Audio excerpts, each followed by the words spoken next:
Voilà, donc la famille Métro qui se met en place et puis on va pouvoir commencer gentiment. Merci à toutes et à tous d'avoir répondu présent ce soir, aussi nombreux, plus de 600 personnes pour cette conférence. C'était assez inattendu, on en est assez ravis. Conférence qui vous est offerte par la ville de Genève. Et puis on a une soirée inédite à vous proposer avec Alan Roura et Justine Métro, soirée inédite, 1h30 de conférence et vous aurez l'occasion évidemment en fin de conférence de poser toutes les questions que vous avez en tête, évidemment. Donc gardez et puis posez bien vos questions à la fin. On aura 30-40 minutes ensemble pour poser toutes les questions. Un petit rappel aussi avant de débuter cette conférence. Peut-être eux l'ont fait pendant 80 jours. Ils n'ont pas utilisé leur téléphone, ou en tout cas dans la moindre mesure. Et évitez peut-être d'utiliser votre téléphone. Éteignez, mettez-vous en mode avion. C'est toujours un peu plus sympathique. Voilà, et puis avant de commencer peut-être cette conférence, j'aimerais convier et inviter sur scène la magistrate Marie Barbet-Chapuis, qu'on peut applaudir bien fort, en charge, conseillère administrative en charge du département de la sécurité et des sports. Mesdames et messieurs, chère Justine, cher Alan, permettez-moi en préambule de nous excuser pour les désagréments occasionnés par le changement de lieu en dernière minute en raison de la fermeture inattendue du Nid du Four. J'en profite pour remercier les équipes du service des sports et de l'Université de Genève de nous avoir trouvé un plan B en un temps record, comme quoi il n'y a pas qu'au Vendée Globe qu'on doit faire face à des imprévus et faire face de créativité face aux situations inattendues. Mais je suis très heureuse d'accueillir Justine et Alan pour cette conférence publique. À vrai dire, j'ai jamais fêté mon anniversaire avec autant de monde dans une salle. Donc, Voilà, on peut l'applaudir et lui fêter un bon anniversaire. Et c'est un beau cadeau. Mais plus sérieusement, cette deuxième conférence mise sur pied par la ville de Genève avec nos deux navigateurs du Vendée Globe, c'est la deuxième, je le disais, en mars 2024, en pleine préparation. Justine et Alan étaient déjà venus nous raconter leurs préparatifs, leurs inquiétudes, leurs objectifs. Cette fois, ils nous font l'amitié de revenir vers nous pour partager le récit de leurs aventures, car le Vendée Globe, c'est d'abord peut-être une incroyable aventure humaine, avant d'être bien évidemment un défi sportif hors norme. Et vous êtes très nombreux ce soir, ça atteste de l'engouement des Genevoises et des Genevois pour la voile. Ça s'explique bien évidemment par notre géographie, par notre lac, qui est un formidable terrain de jeu et de découverte pour tous les navigateurs et navigatrices en herbe. Et puis, on a aussi la chance, vous le savez, de compter quelques courses emblématiques à Genève, qui est une ville de voile. Je pense bien évidemment au Bol d'Or, qui fait partie du patrimoine sportif cantonal, au même titre que la course de l'escalade, par exemple. Le Bol d'Or, c'est la plus importante régate au monde en bassin fermé. C'est une régate, mais c'est surtout la grande fête de la voile, un joyeux mélange entre des navigateurs confirmés, avec des bateaux parfois très sophistiqués, et puis ce qu'on appelle des populaires. Le coup d'envoi du Bol d'Or, ce sera le 13 juin prochain, et vous serez certainement nombreux à y participer ou à vous presser sur les quais. Et puis on a un autre grand événement cette année dans le domaine de la voile, c'est le 20 et 21 septembre prochain, donc vous pouvez sortir vos agendas si ce n'est pas déjà fait. Genève aura la chance d'accueillir une étape du circuit SailGP. C'est ces catamarans qu'on compare volontiers au Formule 1 des mers. Et vous pourrez retrouver dans cette compétition un équipage suisse, avec notamment son skipper genevois, Sébastien Schneider, mais aussi Arnaud Deplanta. Et si les organisateurs du Grand Prix tenaient à être dans la rade à Genève, eh bien c'est parce qu'ils connaissent la tradition du nautisme, parce qu'ils connaissent aussi l'intérêt du public genevois pour ces grands événements. Le lien entre Genève et la voile, il s'est aussi forgé à travers des victoires historiques incroyables. Tout le monde se souvient certainement de la fabuleuse épopée d'Alinghi avec cette victoire à la Coupe de l'América. Les quais étaient noirs de monde. C'est tout Genève qui avait vibré lors de la célébration du retour du trophée. Alors Justine et Alan n'ont pas encore gagné la Coupe de l'América ou le Vendée Globe, mais ils naviguent déjà sur les traces de leurs prédécesseurs. Grâce à leur formidable performance lors du dernier Vendée Globe, ils ont écrit une nouvelle page de la voile genevoise. Cette page, eh bien, ils nous font l'amitié de la partager avec nous ce soir pendant près d'1h30. Donc on se réjouit beaucoup de les écouter. Je vous souhaite à toutes et tous une très belle soirée. Merci beaucoup, Madame la conseillère administrative. On peut applaudir bien fort. Et puis je vous propose de lancer les hostilités pour cette superbe soirée avec ces premières images du Vendée Globe. On s'en souvient toutes et tous. La pression, elle commence à monter petit à petit. On commence à se projeter un peu.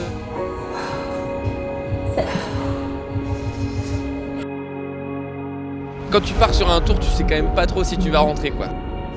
T'es dans une arène, c'est gladiateur, quoi.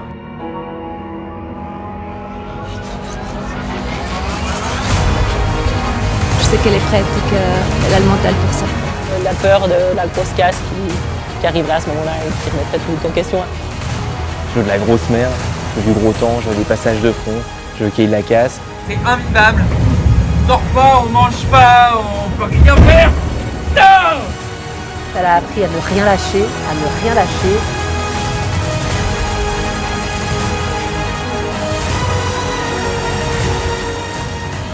C'était un Vendée Globe de malade. C'était intense. Il a fallu batailler pour réussir à franchir la ligne.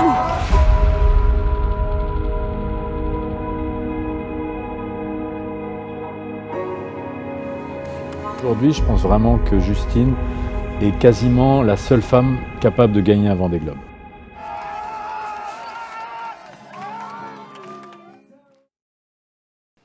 Voilà, deux marins, deux aventuriers qu'on peut applaudir bien fort, s'il vous plaît. À commencer par Justine Métro, 8e du Vendée Globe. Elle a franchi la ligne d'arrivée en 76 jours, 1h36 minutes et 52 secondes, devenant ainsi la première femme la plus rapide à boucler ce tour du monde à la voile en solitaire et sans escale. Bienvenue Justine. Et de l'autre côté, on peut accueillir bien fort Alan Roura, 18e du Vendée Globe. Venez Alan, qui a franchi la ligne d'arrivée lors d'un sprint final. C'est extraordinaire après 84 jours, 23h55 minutes de navigation. On peut les accueillir bien fort, s'il vous plaît, un maximum de bruit. Il y en a qui sont debout, on peut se lever, voilà.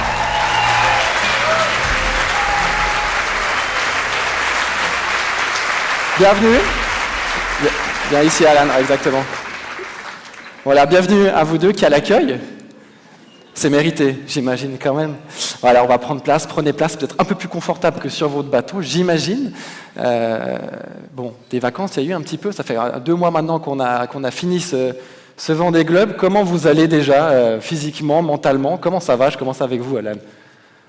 Eh bien, bonsoir à toutes et tous, ça va plutôt bien. Alors étonnamment, pour la petite blague du jour, j'ai eu la chance de faire 3 Vendée Globe et de jamais rien me casser. Et je me suis cassé 2 côtes il y a 10 jours sur un banc en bois. Donc, ça peut arriver à tout le monde, mais c'est très embêtant. Donc non, ça va, hormis ça, physiquement ça va. Mentalement, oui, alors, il faut du temps. On en discutait avec Justine tout à l'heure, c'est un peu le double du temps de course pour se réadapter à la vie à terre, quoi. On a eu le temps de profiter, d'avoir des vacances, Justine, quand même un tout petit peu ou pas? On a enchaîné. Un petit peu, moi j'en ai pas eu beaucoup, je crois que je jalouse un peu. Il a plus profité, lui, hein, on dénonce 3 semaines de vacances. Voilà, c'est ça, moi j'ai eu pas mal de sollicitations, la saison qui vient réorganiser, voilà, les sollicitations médiatiques, les conférences, etc. Donc pas beaucoup de récupération. Nous on a déjà remis le bateau à l'eau aussi et repris les entraînements, donc ça enchaîne bien. Bon, on va revenir sur cette performance quand même, 8e du Vendée Globe et puis record féminin. Je vous laisse... Ouais. Qu'est-ce qu'on peut dire de plus?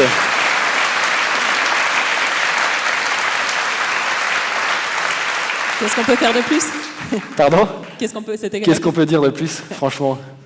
Oui, c'est super, c'est une belle satisfaction. Après, je pense que quand on fait ce genre de course comme le Vendée Globe, il y a quand même plein de moments où on se dit qu'il y a des choses qu'on aurait pu faire un peu mieux en stratégie, en gestion, en bricole. Donc voilà, c'est ça que je garde aussi. Puis on l'entend à la fin de la petite vidéo, c'est Pierre-Antoine Préti qui raconte dans un documentaire que vous seriez aujourd'hui la seule femme à pouvoir gagner ce Vendée Globe. C'est quand même... Oui, je crois que c'est Alain Gauthier qu'on entend parler, donc c'est flatteur. Après, voilà, c'est... je ne sais pas si je suis la seule, en tout cas, je pense que oui, aujourd'hui je suis une des navigatrices expérimentées, notamment en IMOCA, donc sur les bateaux sur lesquels on navigue pour le Vendée Globe. Mais voilà, c'est quand même un gros challenge d'imaginer gagner un Vendée Globe. Aujourd'hui, il y a plein de skippers qui ont des super bateaux, qui sont très très compétents, donc on le voit, le match pour la victoire, il est de plus en plus exigeant. Ouais, ça sera une thématique aussi qu'on va aborder tout au long de cette soirée, la technologie, l'innovation, une soirée qui va être découpée en 4 thématiques. Et puis, quand même, j'aimerais revenir sur votre Vendée, c'est votre 3e Vendée, Alan. Ça commence à faire, 3. On arrive bientôt à 6 au record de Jean Le Cam. C'est un record que vous visez ou pas ? Non, pas du tout. Non, c'est super chouette d'enchaîner les Vendée Globe parce que c'est un gage aussi de sérieux envers les partenaires, envers l'équipe, d'avoir en fait cette continuité dans le projet. Donc c'est vraiment une très belle satisfaction. Après, d'être là pour le record du Vendée Globe, non, clairement, j'ai pas envie de passer toute ma vie à courir après ce Vendée Globe. Et en même temps, chaque année, vous dites, on y retourne. C'est ça. En même temps, je me rappelle, à mon premier Vendée Globe, j'entendais justement des Jean Le Cam, des Arnaud Boissière, qui enchaînaient les Vendée Globe, et je me disais, mais pourquoi ils font ça ? Faut être complètement neuneux.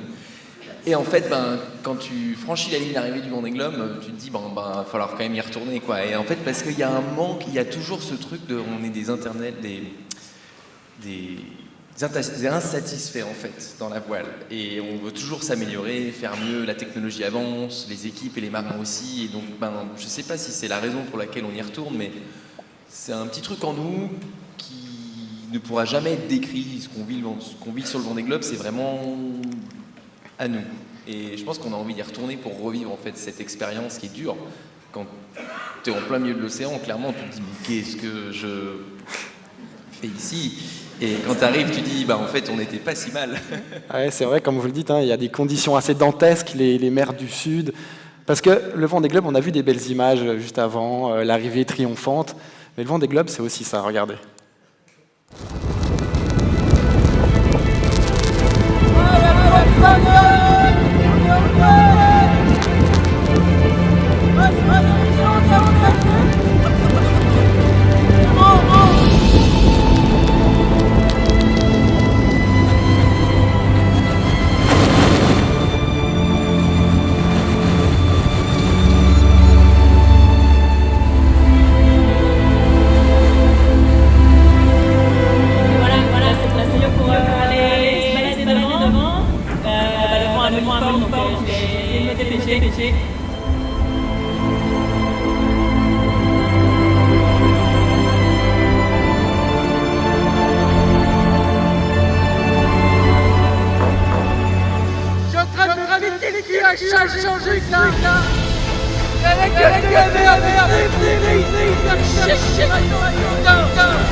Vous voulez toujours y retourner, Alan ?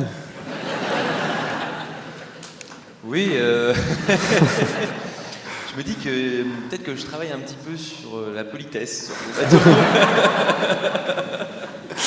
Bon, c'est vrai que c'est peut-être compliqué de mettre des mots sur ce que vous vivez. Expliquez-nous, Justine, peut-être voilà, la réalité du terrain, comment ça se passe quand on est dans ce bateau-là, à quoi ça ressemble?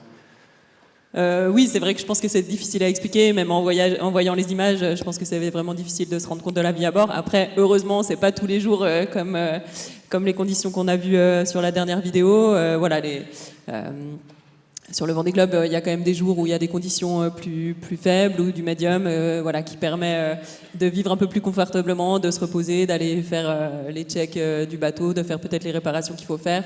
Et puis effectivement, il y a des moments où les conditions elles sont dures, où c'est difficile de se déplacer dans le bateau, où on croise les doigts pour que tout tienne, voilà, le temps qu'on traverse les coups de vent. Alors voilà, effectivement, la vie à bord, ça va être aussi une de nos premières thématiques. Expliquez-nous les deux un petit peu la vie à bord. Comment ça se passe?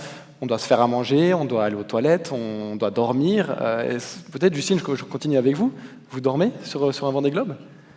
Bah oui, il faut dormir parce que pendant 2 mois et demi, je pense que sinon combien on de temps survivrait par pas. La recommandation des spécialistes est d'avoir à peu près 5 heures de sommeil par 24 heures. Donc bien sûr, c'est jamais 5 heures d'affilée, c'est toujours entrecoupé. Moi, j'ai fait à peu près, voilà, mon maximum c'était 1 heure. Voilà, après, si on a fait 1 heure, qu'on a dormi, qu'on se réveille, que tout va bien, ben, peut-être on peut re-enquiller sur une nouvelle sieste d'1 heure, mais voilà, ça permet juste de vérifier que le bateau soit toujours, si possible, au maximum de son potentiel. Et voilà, donc on s'organise comme ça. Et bien sûr, il y a des jours où on aura moins de sommeil que ça, et certains jours où on aura peut-être un peu plus que les 5 heures. Ça a été un paramètre compliqué à gérer. Le sommeil, c'était peut-être le plus compliqué, ou quel a été le paramètre le plus compliqué à gérer? Il y a le sommeil, c'est un aspect compliqué qui est lié forcément à la météo, aux conditions de mer, mais il y a vraiment l'aspect confort à bord, c'est-à-dire dormir c'est bien, mais réussir à se détendre et d'avoir une vraie récupération en fait physique. Et ça c'est le plus dur, on va dire, sur un bateau. Vous avez vu les mouvements, ça bouge beaucoup, ça va très vite, il y a beaucoup de bruit. Et en fait, dans le sommeil, il y a aussi à prendre en compte d'arriver un peu à se vider la tête, à se couper les bruits du bateau. Donc on navigue souvent, voire quasiment tout le temps, avec des casques anti-bruit, parce qu'il y a un brouhaha qui est vraiment monstrueux. Et là-dedans, il faut essayer de se créer un lit, de se caler entre des sacs, entre un matelas qui est à moitié humide parce que c'est comme une machine à laver.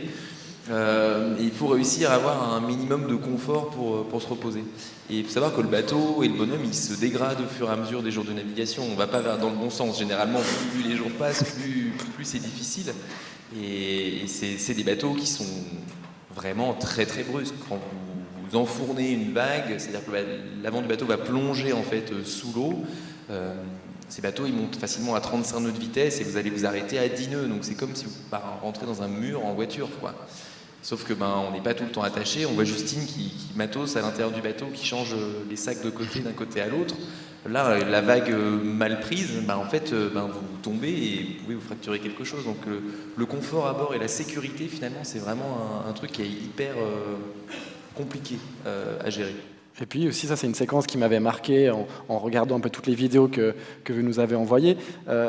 Pour aller typiquement aux toilettes, des fois vous devez ralentir parce que ça va trop vite, vous êtes à 30 nœuds, qui équivaut à, vous me corrigez, mais quoi, 45 km/h, peut-être un peu plus. Vous devez ralentir pour aller aux toilettes? Alors j'avoue que des fois, quand on rentre à terre, c'est le petit plaisir d'aller sur les toilettes, à prendre un bouquin, tranquille, c'est très agréable. Sur un bateau, il faut effectivement imaginer qu'on est sur un seau qui va être attaché dans le fond du bateau. On va utiliser des sacs biodégradables pour faire nos besoins dedans, mais des fois vous avez effectivement, vous êtes accroché à une main courante, vous avez un pied contre une cloison et il faut faire vos besoins. Il n'y a pas de moment en fait de plaisir sur cette étape-là. Et en fait, on essaie de faire sa toilette toute cette phase-là entre deux vagues parce que c'est vraiment compliqué. Et on mange aussi des choses qui ne sont pas forcément hyper bonnes sur le long terme, donc votre corps il encaisse en fait, il encaisse. Donc les toilettes c'est un dossier sur ces bateaux. Eh ben, c'est bien, la transition est toute faite par rapport à la nourriture, comment on mange, qu'est-ce qu'on mange. Je vous propose peut-être que je vais me déplacer et puis on va essayer de chercher voilà, ces aliments. C'est des plats lyophilisés. Je vais essayer de les amener sur la table ici parce qu'on nous regarde aussi depuis la salle U080 qui est juste à côté et qui n'est pas... voilà, la caméra s'arrête juste ici. Alors je vous laisse peut-être expliquer. Justine, ça c'est des plats lyophilisés. Ça donne envie ou pas? Non, pas trop. Hein. Non, bah, il y a quand même des relativement bons plats et c'est vrai que là, Lan il a amené des choses aussi, mais on a différents exemples. Donc à bord, on peut manger des plats lyophilisés, donc ça veut dire qu'ils ont été déshydratés par le froid. Donc ça c'est une partie des plats qu'on mange. Il faut juste faire bouillir de l'eau. Toi, je crois que tu avais une boîte thermos aussi, non? Ouais, exactement. Voilà. On va verser le plat. Alors, lève-toi, Lan, et puis je te laisse peut-être aussi présenter un peu ton matériel. L'assiette du marin. Voilà, donc on va pouvoir verser notre sachet de nourriture dans le récipient, ajouter de l'eau bouillante, mélanger, attendre. Pour le lyophilisé, c'est à peu près un quart d'heure et 20 minutes et on peut manger. Moi, j'aime bien les plats déshydratés, mais qui demandent plutôt 1 heure à être réhydratés. Donc, c'est des plats qui ont été séchés, mais c'est plus digeste que le lyophilisé. Donc, et puis, ça permet de varier aussi un peu plus. Et puis après, on peut avoir aussi des plats qui sont juste sous vide et qu'on peut réchauffer au bain-marie. Donc, dans ces 3 différents types d'aliments, il y a quand même plein de marques qui existent. Donc, ça permet, avant le départ du Vendée Globe, de tester les différents repas et de choisir ce qui nous plaît, de choisir ce qu'on aura potentiellement plus de plaisir à manger quand on sera en mer. Est-ce qu'on a des petits plaisirs comme du chocolat, autre chose, des petits bonbons? Ouais. Oui, bien sûr. À côté de ça, ça c'est ce qui va nous faire les 3 repas principaux. Donc on aura, en tout cas moi j'essaye de prendre toujours les 3 repas principaux de la journée, de pas les rater parce que vu qu'on est justement en déficit de sommeil, la source principale d'énergie c'est l'alimentation. Et puis à côté de ces plats principaux, bien sûr on peut avoir du chocolat, de la viande séchée, des graines, du fromage, des fruits secs. Je crois qu'il y a un exemple aussi de fruits lyophilisés. Donc on part avec du frais aussi au départ. Donc voilà, il y a quand même moyen d'avoir de la diversité, plus certainement que dans le passé, sur le Vendée Globe. Bon, ce que je vous propose, c'est qu'après après la conférence, vous puissiez aussi venir voir un petit peu tout le matériel, ou alors on peut en faire passer quelques-uns peut-être. Allez, je ne sais pas si vous les récupérez à la fin, mais bon. Attendez, on va... Hop, voilà. Pour ceux qui veulent voir à quoi ça ressemble, on commence par ici. Allez, hop. Ce sera le repas de ce soir. Bon, on a parlé de la vie à bord. Évidemment, ça va très vite, jusqu'à plusieurs, 30, quarantaine de nœuds. Est-ce qu'on a peur? On a vu ces vidéos juste avant assez terrifiantes, tout au devant du bateau. La peur est présente tout au long de ce Vendée? Il y a des phases de grande solitude. Quand on navigue dans le Grand Sud, par exemple, il y a ces zones qui sont hostiles, où on est vraiment seul. Les seuls bateaux, les seuls êtres humains, c'est les concurrents qui sont autour de vous. Donc il y a vraiment cette solitude totale qui rajoute un petit peu de stress. On va dire qu'on est... moi, personnellement, je suis plutôt stressé avec... je sais pas si c'est de la peur ou du stress, mais en tout cas, il y a quelque chose qui se passe où c'est vrai que s'il se passe quelque chose sur le bateau, ça peut être long. On peut attendre pendant un certain nombre d'heures des secours ou un autre bateau. Donc ça, c'est des bateaux qui sont solides, qui sont insubmersibles, donc il y a quand même peu de chances que ça se produise, mais voilà, c'est déjà arrivé. Et puis après, les bateaux, comme on disait, ils vont quand même très très vite. Et il y a des journées où on enchaîne les milles nautiques et on bat de plus en plus son record de vitesse, puis on se dit à quel moment en fait le truc il va juste se péter en deux, quoi, parce que c'est des bateaux qui sont...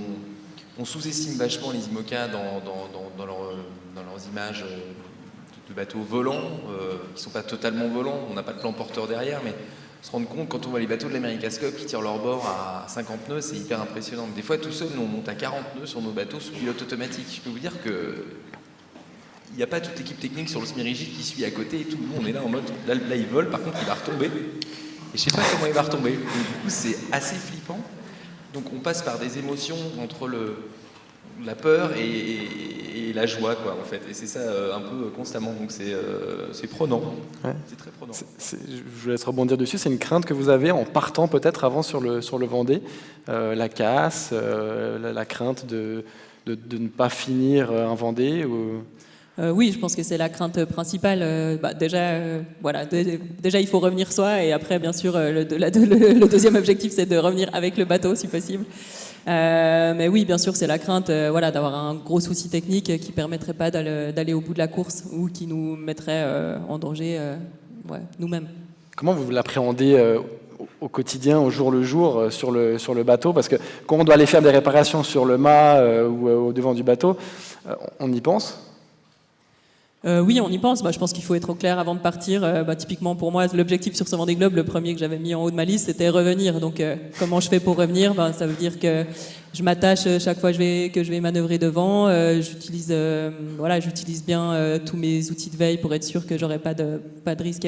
Je prends pas de risque avec le bateau. Je mets mon casque. Donc on peut lister ça et être clair aussi sur la manière dont on a envie de fonctionner avant le départ pour être sûr de pas dépasser les lignes un peu rouges qu'on pourrait avoir, parce qu'on est quand même tout seul, comme il a dit Alan, parfois assez isolé et quand même assez exposé dès qu'on est sur le pont de nos bateaux. Quand on parle du Vendée Globe, souvent on parle de l'Everest des mers. Est-ce que c'est vraiment une course qui est plus compliquée, plus rude que les autres régates ou courses au large? Je vous laisse répondre, Justine. Ouais. Je pense que ce qui fait la particularité du Vendée Globe, c'est bien sûr que c'est en solitaire autour du monde, qu'il n'y a pas le droit de s'arrêter, c'est sans escale, donc ça rajoute de la difficulté parce qu'on peut pas, c'est pas comme certaines courses où il y a de l'escale, où il y a l'autorisation s'il y a un souci technique de rejoindre un port, de réparer avec l'équipe et de repartir. Donc vu que ça c'est interdit, ça complexifie quand même les choses parce qu'on sait que il faut vraiment aller au bout de la course. C'est le côté solitaire, c'est ça aussi qui marque. Oui, et le côté surtout de ne pas avoir le droit à la grosse avarie. Ouais. Ça nous amène à cette autre thématique, la solitude que vous avez connue évidemment pendant plusieurs jours, plusieurs semaines. Je vous laisse regarder cette vidéo puis on en parle juste après. Voilà, il fait nuit, on voit que dalle, mais on s'en fout. Vous voyez là? C'est mon pote. Ça, c'est mon pote, ça. C'est le Horde. Putain, c'est le Horde, quoi. C'est bon, ça. Wouh! La vache. Bienvenida en su paso aquí por las aguas nacionales chilenas. Cambio. Sí, muchas gracias. Es que hace un par de días que estamos en el sur del Pacífico y del Indiano y fue difícil de llegar hasta acá y estoy muy contento porque fue un viaje muy largo, pero es la tercera vez que vengo aquí en el Cabo Horno, en el Vendée Globe, y cada vez es espectacular, es muy bonito y ustedes son gente muy simpática con nosotros y es un poco la primera voz que oigo desde hace un par de semanas. Alors j'aimerais que vous réagissiez, Alain, sur cette séquence. On peut l'applaudir. Bel espagnol, hein? Un peu avec un petit accent américain, Amérique du Sud, Amérique latine. Et là, je pense que j'aurais pu me parler même chinois, quoi. Il y a un moment donné, je suis tellement content. Cette solitude, on est connecté, les bateaux sont connectés, on a WhatsApp à bord, on va casser le mythe tout de suite de la solitude totale sur les bateaux. Faut pas dire ça, avant je leur ai dit d'éteindre leur téléphone parce que vous allez passer 80 jours sans votre téléphone. C'est vrai que quand il y a une personne sur une côte et on parle avec ce vieux système qu'est la VHF et il y a ce contact, c'est un moment qui est juste dingue, quoi. Parce qu'il y a un gardien de phare qui est là, qui est un peu une espèce de protecteur du Cap. Et le Cap Horn, c'est quand même un truc, c'est mythique. Là, c'était la première terre et d'ailleurs l'unique. J'ai eu la chance de voir sur le tour du monde. Donc on fait un tour du monde, on voit pas grand-chose, on est seul. Et c'est vrai que ça fait du bien de se dire qu'il y a une terre. Des fois, on a un peu l'impression d'être dans Waterworld, quoi. Il reste un bout de terre quelque part. Bon, parce que Trump a tout fait péter, non? C'est pas trop. Et du coup, c'est vrai qu'il y a ce plaisir de parler. Et puis là, parce que là, la vidéo... Et puis là, la séquence, elle dure 30 secondes, mais elle est bien plus longue. Ouais. Qu'est-ce que vous lui avez dit? Je m'en souviens même plus. Après, vous avez parlé de la famille. Ça, c'est important, si ça va en parler, de la famille au niveau de la solitude. Peut-être j'aimerais vous entendre, Justine, sur cette solitude, sur ce côté. Comment on vit le silence pendant 74 jours En fait, il n'y a pas vraiment de silence parce que, comme il disait, le bateau il fait quand même beaucoup de bruit. C'est jamais silencieux. Et puis, les journées elles sont quand même bien remplies. Aujourd'hui, on a quand même aussi une communication avec la Terre qui est beaucoup plus simple que dans le passé.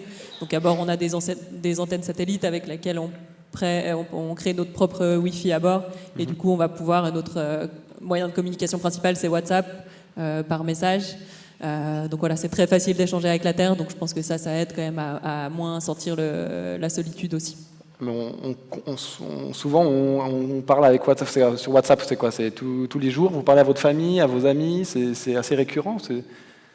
Non, c'est clairement pas tous les jours, je pense, avec les proches, mais par contre, c'est sûrement, en tout cas dans mon cas, c'est plus avec mon équipe, ou en tout cas la cellule de veille qui me suit pour la technique. Voilà, tous les matins et tous les soirs, dans tous les cas, moi je leur envoie un message, ça permet juste d'avoir un suivi continu. Et après, bien sûr, au-delà de ça, il y a quand il y a des soucis, des petits problèmes à régler ou des gros problèmes à régler, il y aura de toute manière un échange plus soutenu. Puis de votre côté, il y a aussi la famille qui est assez importante, avec une femme, 2 enfants. Et puis votre petit dernier qui est né une année avant le départ du Vendée. Comment ça vous l'avez appréhendé C'est vrai que la technologie a bien évolué. Sur le Vendée 2020, la grande, mais qui était toute seule à l'époque, elle avait 4 mois au départ du Vendée, donc c'était un moment assez compliqué, mais finalement ça s'est plutôt bien passé. Et là, 2 enfants. Forcément, on a envie de partager, on a envie de communiquer un petit peu, mais on est vraiment sur 2 mondes parallèles, quoi. C'est très difficile de communiquer avec la Terre. Donc au début, on s'était fixé tous les dimanches, on se fait une petite visio, et en fait, on l'a fait 2 fois. Puis après, est-ce que vous l'interdissiez peut-être En fait, on n'a pas grand-chose à se dire. C'est assez étonnant, mais voilà. Mais c'est intéressant, c'est aussi pour ça que je parlais de silence. Comment on se prépare à ce silence-là, à ce côté où on ne vit pas grand-chose peut-être, ou en tout cas à raconter, il n'y a pas grand-chose à raconter. Alors déjà, moi le téléphone à terre, ceux qui me connaissent dans la salle peuvent en témoigner, je ne réponds jamais au téléphone. Je déteste appeler, je ne réponds pas au téléphone. Donc sur un bateau, faut attendre longtemps quand je parle au téléphone. Et comme disait Juju, on va échanger avec l'équipe sur aussi l'aspect technique du bateau, mais c'est-à-dire aussi sur les petites problématiques qu'on va avoir. Eux, ils vont pouvoir avoir une vision globale en fait du bateau de jour en jour, et puis en fait ça fait vite des effets boule de neige. Donc un petit souci technique qui pour nous peut être tout simple, derrière peut engendrer d'autres soucis. Donc eux, ils ont en fait l'historique. Donc ça c'est important. Mais au final, moi je le vis bien d'être dans ma bulle, et je pense que c'est aussi une des raisons pour laquelle on fait ces courses-là, c'est d'avoir cette solitude, malgré cette connectivité à la Terre.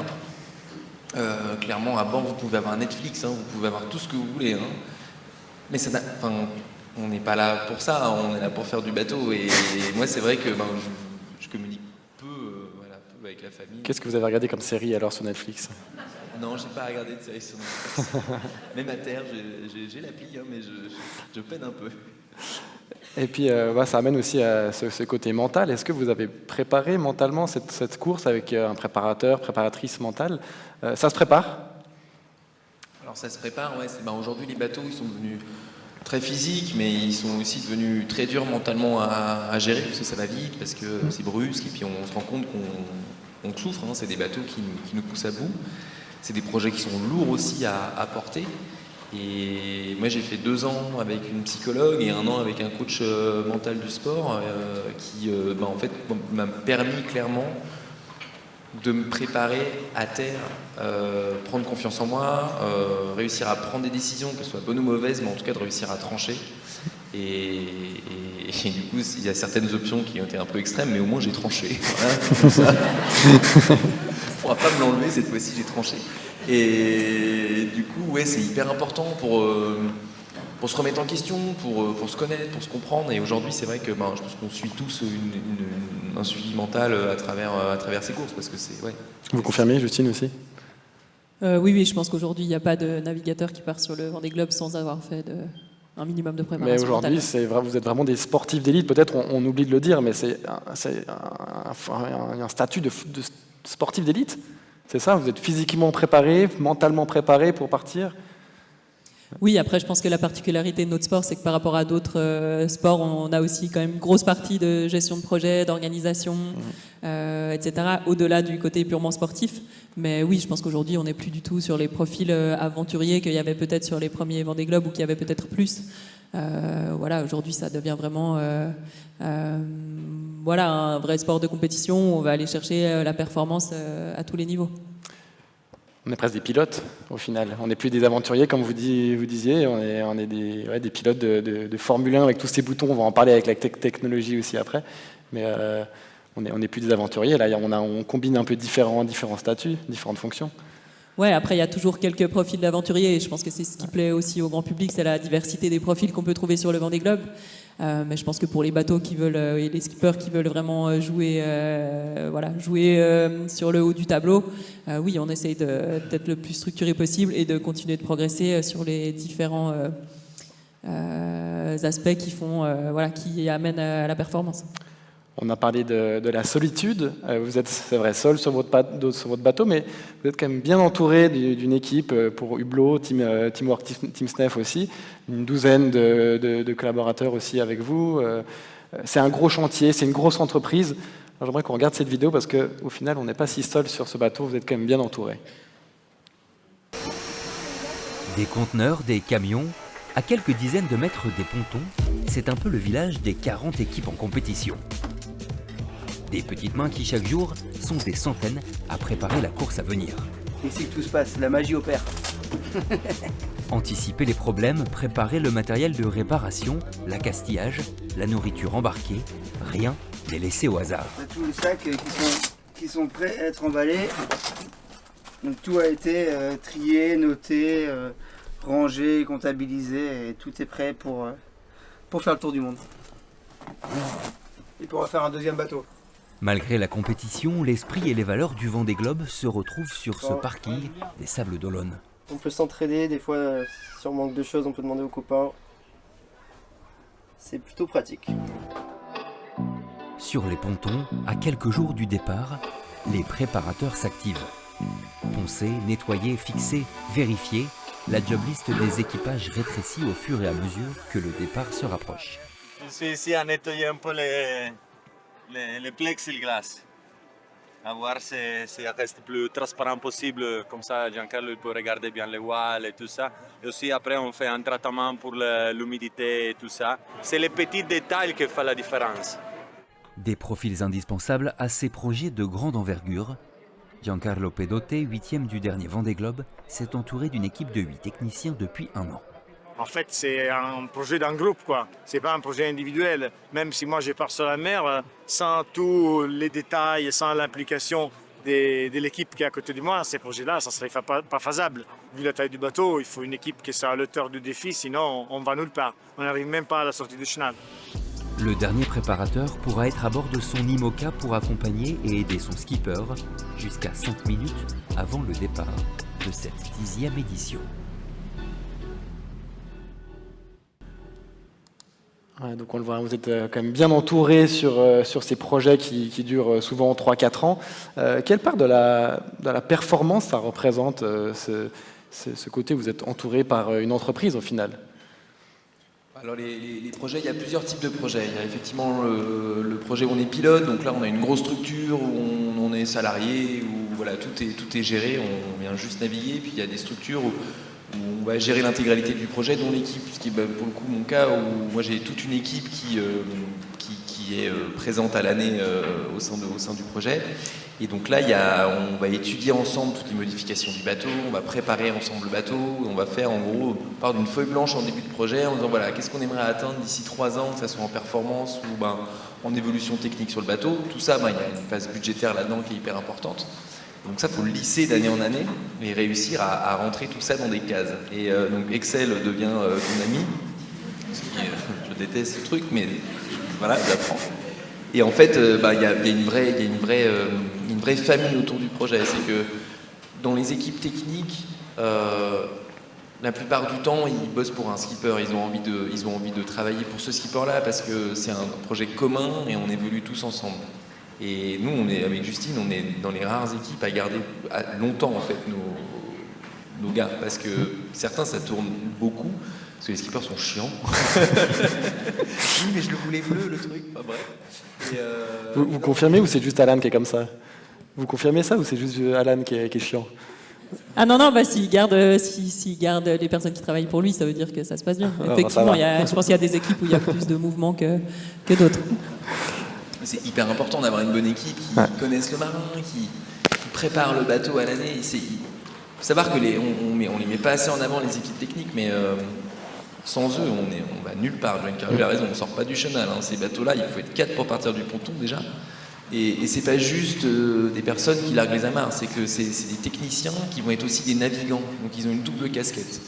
Et à côté de ça, ils vont faire aussi du dessin, ils vont faire du développement sur le bateau. Et c'est vraiment des profils qui sont très particuliers à trouver et rares. Donc quand on les a, on essaie de les garder le plus longtemps possible. Mais c'est un bonheur. Mais vous avez aussi cette double casquette. Vous êtes marin et chef d'entreprise. Ça, c'est dur à gérer, peut-être C'est super. Chef d'entreprise en France, c'est super. C'est très sympa, je m'ennuie pas. Voilà, c'est cool. J'aimerais bien être pilote un jour. J'aimerais bien être pilote. Alors ça c'est vrai que c'est intéressant parce qu'il faut savoir que sur le Vendée Globe, sur les 40 marins, la plupart sont pilotes et chefs d'entreprise, quand d'autres, peut-être les 5 premiers, les 10 premiers, sont vraiment pilotes, ils se concentrent que sur le bateau. Vous n'êtes pas d'accord, bon. Mais les 3 premiers sont vraiment que pilotes. Non, je pense qu'il y a, en tout cas de moi ce que je vois dans les concurrents, je pense qu'il y a personne, il y a aucun marin qui est juste là pour venir naviguer. Tout le monde est investi dans la gestion du projet. Alors bien sûr peut-être à différentes hauteurs, mais voilà, le skipper il reste quand même au centre de son projet et donc je pense que tout le monde est quand même très impliqué, même dans les à côté de la navigation. Ce serait un objectif de se dire on repart pour un Vendée Globe en 2028, mais je suis seulement pilote, j'arrive en 2028 et puis je m'occupe pas des tableaux Excel, de ci, de ça. Ça c'est possible ou pas? Ça coûte très cher, je pense, de réunir sinon toutes les compétences qu'il faut autour. Donc je pense que ça reste assez exceptionnel. C'est 4 ans de préparation, c'est long, c'est court. Comment on se représente ce temps, ce laps de temps jusqu'à 2028? Si vous repartez, je ne sais pas, vous ne nous avez pas encore dit, mais comment on se représente ces 4 ans de préparation? C'est long dans le sens où aujourd'hui on doit se sélectionner et se qualifier pour le Vendée Globe. Donc on est obligé de participer à un certain nombre de courses et de les finir. Sur la précédente sélection du Vendée Globe, on était sur un nombre de points, c'est-à-dire de 1000 nautiques parcourus sur l'eau, qui faisait que, au cas où il y avait plus de 40 bateaux, c'était les marins qui avaient le plus navigué, qui avaient plus de 1000 nautiques qui partaient faire le tour du monde. Aujourd'hui, ça va être sur un classement, ça va être un peu différent, donc ça va être un challenge qui va être vraiment différent, mais pour le Vendée Globe 2024, on a vraiment eu cette nécessité de devoir en gros finir les courses pour être sûr d'être au départ. Le droit à la casse, il n'était pas vraiment là, quoi. Et donc c'est long parce que finalement, en tout cas moi personnellement, j'ai respiré, je me suis libéré l'année du Vendée Globe. Donc je savais que j'allais y aller. Pendant le départ en fait de la Transat CIC, je savais que j'étais au départ. Et du coup, ça libère quelque chose. Et j'ai trouvé ça assez long d'être obligé de participer. T'as plus le choix de te dire cette course j'ai envie de la faire, celle-ci j'ai pas envie donc j'y vais pas. Non, il faut tout faire. Et c'est long. Ça c'est long. Je trouve cette phase-là assez longue. On va parler quand même un petit peu de technologie et innovation sur ces bateaux qui ne cessent d'évoluer. C'est des laboratoires à ciel ouvert. Voilà, en tout cas, ça ne cesse d'évoluer.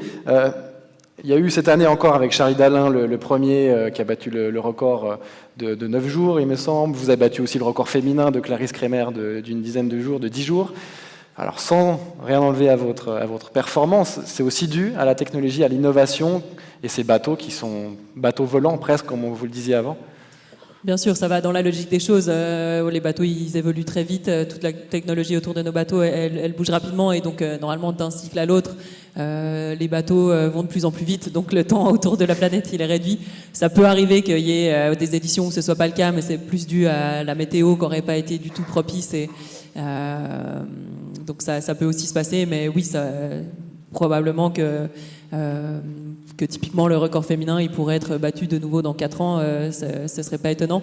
Le record de Charlie Dalin, je pense que c'est quand même un bon temps de référence, donc ce sera peut-être plus compliqué, mais ça arrivera un jour. Mais vous allez battre votre propre record en fait, c'est ça?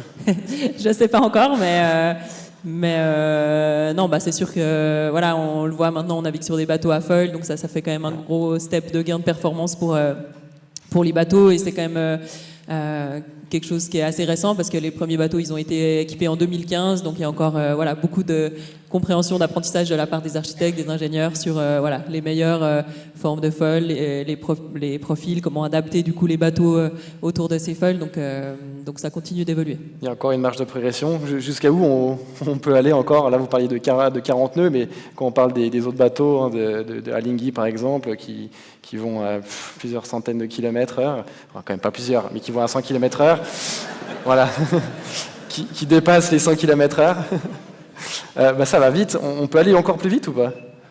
Là, on peut aller toujours un peu plus vite. Après, on a des problématiques. La vitesse, c'est bien. Il y a la solidité aussi des bateaux. On le voit sur la classe ultime. Le record du Tour du Monde, le Jules Verne, il a été battu en 2016-2017. Depuis, ce record, il n'a pas été battu. C'est un vieux trimaran qui a aujourd'hui 15 ans qui détient ce record. Et on a construit des nouveaux bateaux. On a tenté les bateaux. Le plus loin aujourd'hui, il s'est arrêté à l'île Maurice. Donc même pas un demi-tour du monde. Et on le voit, c'est que les conditions météo, elles sont plus rudes aussi qu'avant, les systèmes sont plus compliqués. Le record de Charlie Dalin, il a eu des conditions très favorables sur ce tour du monde. Peut-être que ce record-là ne tombera plus derrière, parce qu'en fait, les bateaux, même s'ils vont plus vite, les systèmes, ils sont différents. Alors la technologie, elle évolue, ça oui, mais c'est vrai que on rajoute toujours plus de choses sur les bateaux, donc forcément il y a plus d'occasions d'avoir des pannes, ou des soucis structurels, etc. Et là c'est vrai que l'ultime, je trouve que c'est un très bon exemple dans ces classes, c'est que pour le coup l'IMOCA, on avait peur sur le Vendée Globe qu'il y ait beaucoup de casses, parce que les bateaux sont vraiment hallucinants, enfin, les bateaux de dernière génération c'est des machines de guerre, et les bateaux sont rentrés propres, quoi. Et c'est un gage de sérieux, donc je pense que ça va pousser encore un petit peu, mais la classe elle a cette chance d'offrir un panel de bateaux qui naviguent beaucoup, et donc on les optimise vraiment beaucoup, on utilise l'expérience de chaque équipe, il y a des échanges qui se créent pour permettre en fait une fiabilisation globale dans la flotte. Et après, il va falloir limiter à un moment donné, parce que l'humain ne pourra pas aller plus vite sur les bateaux. En tout cas en solitaire, ça va être compliqué. En équipage, on peut toujours aller plus vite, mais il va y avoir des morts à un moment donné, parce que les bateaux de l'America's Cup, quand on va les planter, quand ça câble, enfin, c'est chaud, quoi. Vous parlez de fiabilisation. Encore là, sur cette édition du Vendée Globe, on a le taux le plus faible d'abandon. Ça explique cela ou pas? Clairement, ouais. Le fait de cette sélection de bateaux qui a dû participer à un certain nombre de courses, en fait, ça les fiabilise au fur et à mesure des navigations. Donc, les bateaux étaient moins performants dans les avant-saisons, mais par contre, techniquement beaucoup plus fiable. Et donc c'est vrai que cette manière de naviguer beaucoup a permis sur ce Vendée Globe là d'avoir un taux clairement très très faible, et des abandons qui étaient généralement, il y a eu beaucoup de problèmes physiques sur les bateaux. Ça c'est une des premières où on a autant de blessés sur un Vendée Globe, et structurellement non, les bateaux ils tiennent, quoi. Et donc ça montre aussi que peut-être c'est la maîtrise des skippers qui doit évoluer, qui évolue aussi, qui est toujours de plus en plus peut-être compliqué à maîtriser. Je pense que là, c'est vraiment comme il dit Alan, les règles de qualification qui encourageaient à naviguer énormément les 2-3 années avant le départ du Vendée Globe pour pouvoir se qualifier, qu'on fait que les skippers ont fait énormément de transats, etc. Sur l'édition précédente, un skipper qui avait fini l'édition 2016 pouvait d'office repartir sur la 2020, donc sans avoir fait de course du tout avant. Donc ça, c'était plus problématique. Mais là, entre justement les exigences de qualification qui sont montées et du coup qui demandent à tout le monde d'être expérimenté et d'avoir eu le temps de fiabiliser ces bateaux, aujourd'hui il y a aussi plus de pièces monotypes sur le bateau, donc on a des mâts monotypes, des voiles de quille, aujourd'hui des baumes, donc certaines de ces parties-là c'était des points sensibles qui à l'époque quand c'était des prototypes, on jouait un peu sur les dimensionnements et ça marchait pas toujours, donc c'était aussi des causes d'abandon important, de chavirage ou de dématage. Aujourd'hui c'est des choses qui ont été aussi beaucoup réduites et qui permettent qu'il y ait plus de bateaux à l'arrivée. Et puis avant, on parlait aussi de Formule 1 des mers, ça nous fait peut-être la comparaison. Dans votre cockpit, on parle de cockpit, aujourd'hui, il y a plein de petits boutons, vous avez des données à profusion. Comment est-ce que vous gérez les données aussi? Vous devez en avoir des centaines, j'imagine. Est-ce que vous les traitez tous? Comment vous gérez ça? Oui, on peut enregistrer plein de choses pendant le Vendée Globe. Après, ça n'a pas le droit d'être traité à l'extérieur du bateau. Donc voilà, c'est plus de la gestion un peu instantanée de à quelle vitesse on est, quels sont les efforts sur le bateau. C'est plus aussi une gestion parce qu'on a des capteurs de charge dans la plupart des câbles qui tiennent notre gréement, on a de la fibre optique dans les foils, des fois dans le fond de coque, des fois dans les mâts. Donc tout ça, ça nous aide plus à monitorer les efforts qu'il y a sur le bateau pour être sûr de ne pas dépasser les seuils de sécurité. Et on peut tout gérer depuis le cockpit aussi. Ça, c'est peut-être une différence par rapport aux années précédentes. Vu qu'on navigue en solitaire, bien sûr qu'on essaye de tout centraliser pour pouvoir avoir toutes les manœuvres à portée de main, les commandes de pilote, commandes de quille. Après, bien sûr, quand même, pour les manœuvres, à un moment donné, on doit quand même aller sur le pont pour envoyer et ranger les voiles. Donc, mais sinon, il y a effectivement énormément de choses qu'on peut faire en restant assis au même endroit. Je disais avant, Alain, que vous étiez aussi chef d'entreprise. On peut aussi dire que vous êtes analyste. Vous devez analyser chaque jour des données de plus en plus compliquées. C'est aussi aujourd'hui un statut que vous avez? Je suis devenu sourd, je suis désolé. Est-ce qu'aujourd'hui vous analysez des données? Est-ce que vous devenez aussi analyste? C'est plusieurs profils que vous avez. Alors nous, on a récupéré le bateau qui était à l'époque le bateau d'Alex Thompson et qui avait beaucoup de capteurs intégrés dans le bateau. On a appris à naviguer, on n'avait pas le mode d'emploi, donc il a fallu qu'on crée un mode d'emploi du bateau. Donc toutes ces données, tous ces capteurs, ils nous ont été hyper utiles pour utiliser le bateau, créer un mode d'emploi, des charges jusqu'à où on pouvait tirer avant de casser, etc. Donc tous ces capteurs-là, on a analysé au fur et à mesure des années jusqu'au Vendée Globe en fait l'intégralité sur chaque navigation. Et par contre, sur le Vendée Globe, en fait, c'est là où il y a le mode d'emploi. On a des chiffres, il y a des alarmes qui sont fixées à telle charge ou telle amplitude de foil par rapport à la fibre optique, etc. Et donc là, on sait qu'on est au max de ce qu'on peut faire. Après, les archis ils nous donnent un cahier des charges de base, un mode d'emploi de base, mais c'est architecte, donc généralement, ils prennent pas beaucoup de risques. Donc derrière, on va aller chercher un peu plus loin, à tirer de plus en plus dans les gréements, surtout, ce qui est le fusible aujourd'hui des bateaux, c'est les mâts. Donc on essaie de faire notre propre mode d'emploi. Donc les données, on les utilise vraiment en amont pour la course. Et finalement, sur la course, on va les enregistrer pour, s'il y a des casses à l'arrivée, pouvoir les retraiter et comprendre ce qui s'est passé. Est-ce que c'est une erreur humaine? Est-ce que c'est une erreur technique ou de charge? Et donc c'est surtout pour ça en fait. Oui, pour pouvoir analyser la course après coup. Mais comme on disait, le travail avant le Vendée Globe, c'est aussi de savoir quelle voile je vais utiliser dans telle force de vent à tel angle, quelle est ma vitesse cible que je suis censé atteindre. Et ça va nous permettre de construire des polaires, des selects, donc qui sont les tables de voile, des tables de réglage aussi, et puis du coup de pouvoir facilement aller rechercher l'info quand on a besoin. Mais le travail de traitement des données, c'est pas nous qui le faisons. Par exemple, dans mon cas, c'est soit traité en interne, soit on fait appel à des spécialistes extérieurs qui sont habitués à traiter toutes les données des bateaux tout le temps, qui sont beaucoup plus efficaces. Et nous, ce qu'on va faire, c'est plutôt poser les questions quand on en a, dire sur telle navigation, on a mis du ballast ou on en a enlevé, dis-nous ce que t'en penses. Et c'est comme ça qu'on va accumuler les informations pour pouvoir après justement avoir nos tableaux de marche. Bon, je vous propose de dérouler quand même le fil de cette soirée avec une autre thématique qui nous attend, c'est l'après-course, le retour sur Terre. On va voir cette petite vidéo, l'effervescence, la fête, les médias, comment vous gérez un tout petit peu ça. On va voir chacun votre arrivée au Sable d'Olonne. Moi j'ai vraiment eu du plaisir jusqu'au Cap Horn. Après c'est vrai qu'on a eu une remontée de l'Atlantique vraiment assez dure.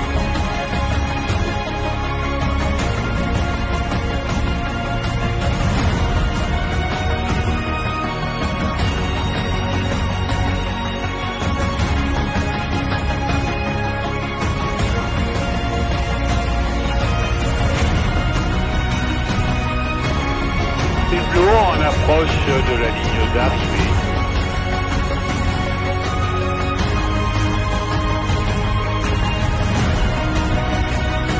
C'était un Vendée Globe de malade.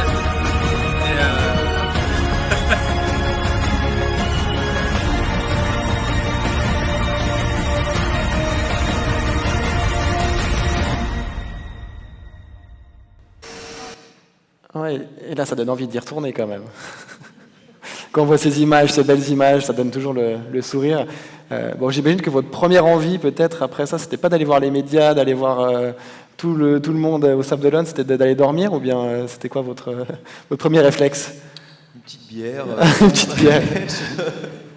Non, ce qui est super quand on arrive au Sable d'Olonne, c'est que quand vous êtes sur le départ, il y a 300 000 personnes dans le chenal qui sont là pour acclamer les bateaux, les marins. Ouais, on a même entendu 500 000 cette année comme chiffre. Voilà, les Marseillais qui... C'est la communication du Vendée Globe.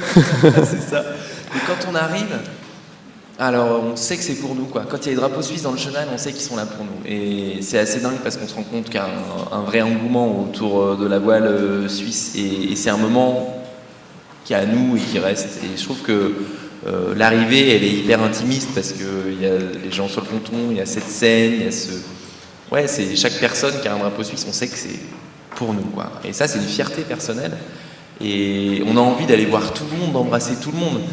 Mais clairement, on a juste envie, effectivement, de manger un steak frites avec une bière et puis prendre en fait le temps pour juste digérer ce dernier moment. Quand on passe la ligne d'arrivée, il y a un chrono qui est en route, tout est timé, quoi. Il y a des images où tout file, tout bien, tout joli, mais en fait, la réalité, c'est que vous parlez pendant 30 minutes, tel machin monte à bord, des machins, c'est nanan, et en fait, entre le passage de ligne et le moment où vous pouvez avoir cette petite bière et le steak frites, il se passe quelques heures quand même. Vous, votre premier repas, ça a été quoi, Justine? Votre premier repas? Ou votre première bière, je sais pas. Non, moi j'avais demandé un burger à l'arrivée, c'était pas très original, mais voilà, quand on m'a posé la question quelques jours avant l'arrivée, c'était le truc auquel j'arrivais à penser. Mais c'est vrai qu'après l'arrivée, nous on a juste une envie, c'est de retrouver les proches, la famille, les amis qui sont venus nous accueillir, et effectivement on a pas mal de sollicitations avant de pouvoir arriver à ce moment-là. Mais ouais, c'est chouette dans tous les cas de voir autant de monde et surtout de retrouver les personnes à l'arrivée du Vendée. Et puis vous terminez 8e, record féminin aussi de l'épreuve. Comment vous avez vécu cette arrivée au final? C'était particulier? Non, je dirais que c'est comme une arrivée de grande course. Il y a quand même pas mal de choses qui sont similaires. Et puis, voilà, pour moi, ça n'a pas changé énormément de choses, à part qu'effectivement, c'est un peu plus protocolisé, qu'il y a plus de proches qui sont venus nous accueillir. Moi, je suis arrivée en plus en samedi, donc c'était parfait. Même les amis de Suisse et typiquement tout mon groupe d'amis du collège avait pu faire le déplacement, donc ça, c'était super, parce que c'était la première fois qu'elles pouvaient venir sur la course. Donc, c'est des moments chouettes à partager avec les gens qui nous sont proches. Au final, est-ce qu'on a besoin de dormir après quand vous arrivez sur Terre? Vous avez pris le rythme 80 jours, 74 jours, ou vous dormez pas aussi quand vous arrivez sur Terre, ou bien? Oui, personnellement, moi je dors très bien. En plus là, on fait quand même un petit peu la fête, donc ça aide à bien quand même dormir après. Et puis on peut finalement enfin dormir sur nos deux oreilles sans se préoccuper de rien. Donc personnellement, je peux dormir 12 heures, 15 heures après une course. Sans souci. Là, je ne pouvais pas parce que j'avais des sollicitations le lendemain matin, mais sinon, j'aurais pu... Voilà. On a dû venir me réveiller parce que moi, j'étais partie, je pouvais dormir encore un bon moment. Alan voulait faire la même chose, mais ses enfants qui l'ont réveillé. Moins sympa, ça. C'est un autre caractère après. C'est différent, c'est très différent. Donc, comment vous avez vécu, vous, ce marathon un peu médiatique? Vous arrivez au Sable d'Olonne, ensuite vous allez à Paris pour une conférence de presse, vous revenez à Genève, il y a les médias, il y a les amis, la famille. C'est prenant quand même. Comment vous avez vécu ça? C'est prenant, ce qui est hyper... c'est chouette, parce que ce marathon, en fait, ça concrétise la fin aussi d'un projet, enfin, je veux dire, du Vendée Globe, de tout ça. On s'est battu pendant des années pour être là, et c'est vraiment un moment chouette. Mais c'est vrai que ce qui est dur, c'est qu'on a envie de rentrer chez soi. Et par exemple, quand on vient au village du départ du Vendée Globe, on amène les bateaux 3 semaines avant le départ. Moi, je ne suis pas rentré des 3 semaines, on a pris une petite semaine au milieu tranquille, mais ça veut dire qu'en gros, à l'arrivée du Vendée Globe, je suis rentré 2 semaines ou 2 semaines et demie après l'arrivée chez moi. Donc il s'est passé en gros 4 mois où je ne suis pas rentré dans ma maison. Et c'est hyper long. C'est hyper long, on a envie en fait de retrouver ses toilettes, sa douche, son frigo. Non, mais en fait, sa vie, revenir en fait dans une vie normale. Et c'est vrai que il faut attendre. Et c'est cette attente qui est un peu longue des fois. Et puis physiquement, comment ça se passe? Parce qu'on est à 4 pattes pendant 70, 80 jours. Vous êtes de nouveau un sportif d'élite, vous arrivez à marcher, non, pas trop, hein, vous êtes des courbatures partout. On marche, mais Moi j'avais un rêve, c'était de remonter sur mon vélo et d'aller rouler. Et en fait, là je vais y repenser, je vais pouvoir enfin y aller, mais ça prend du temps. On perd en masse musculaire énormément au niveau des jambes. On a eu des chiffres là sur le Vendée Globe, c'est affolant. Combien de temps ça prend pour récupérer physiquement sur une telle édition? Là encore aujourd'hui, vous récupérez? Je pense que ça dépend. Moi, personnellement, j'ai eu de la chance, je ne me suis pas blessée sur le Vendée Globe, je me sentais plutôt en forme à l'arrivée, donc j'ai assez quand même vite repris du sport, même et de l'activité, du sport en extérieur, même si c'était plus tranquille que d'habitude. Donc je pense que ça revient, ça peut revenir quand même relativement vite. Et mentalement?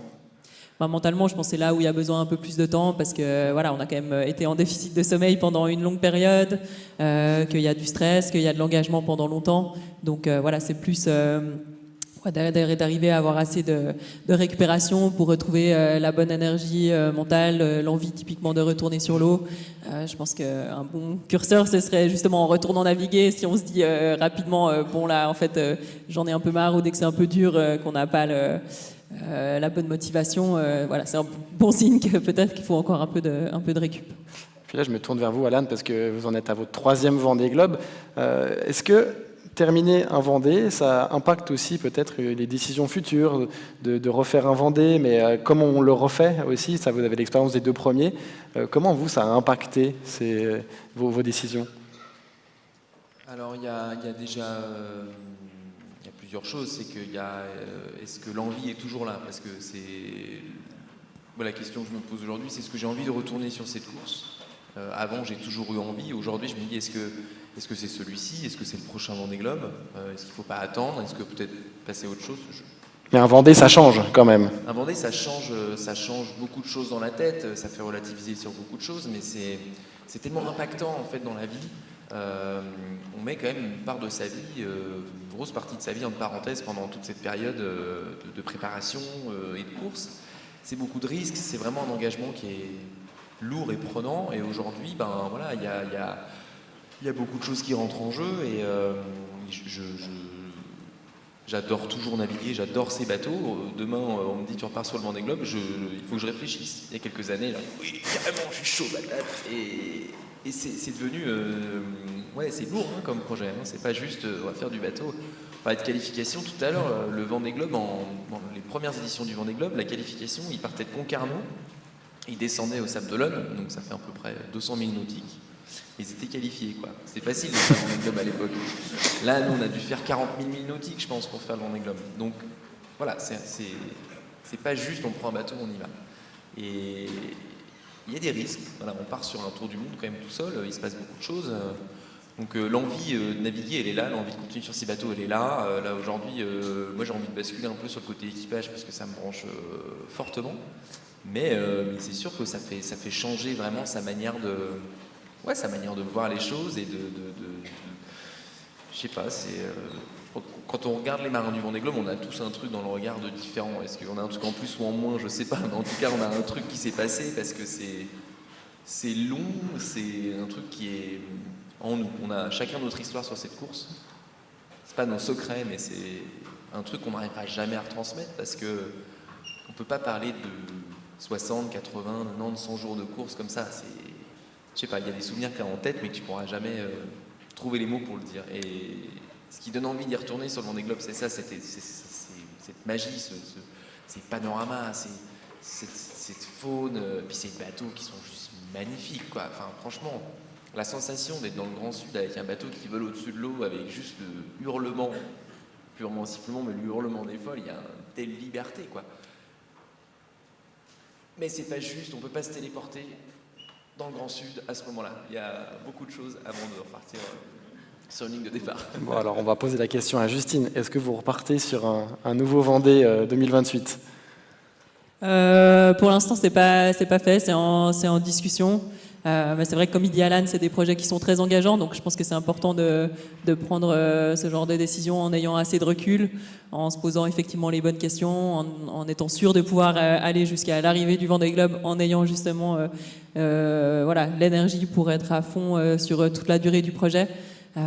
Donc voilà, c'est important de déjà bien y réfléchir en tant que skipper. Et puis après, c'est quand même des projets qui sont assez complexes à monter aussi, où il faut pour commencer trouver les financements, réunir des sponsors autour d'un projet. Donc ça demande du temps aussi. Combien ça coûte un projet comme ça sur 3-4 ans de monter un projet Vendée ? Ça dépend vraiment dépend des bateaux. Souvent, ça dépend un peu de la génération de bateaux qu'on a et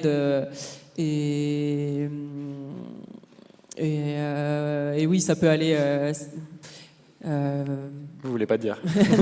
non, je peux le dire. Je pense que sur mon projet, on était à peu près à 2 millions par an, 2 millions et demi. Donc voilà, ça dépend de la taille du projet. Et sur le dernier Vendée Globe, il y avait des bateaux entre 2005 et 2023 qui avaient été mis à l'eau dans toute cette période-là qui pouvaient naviguer. Donc typiquement, si on fait un projet avec un bateau de 2005, qui est un bateau à dérive, on peut fonctionner avec une beaucoup plus petite équipe et ça coûte beaucoup moins cher. Une grosse partie de nos budgets de fonctionnement, c'est quand même la masse salariale de nos équipes.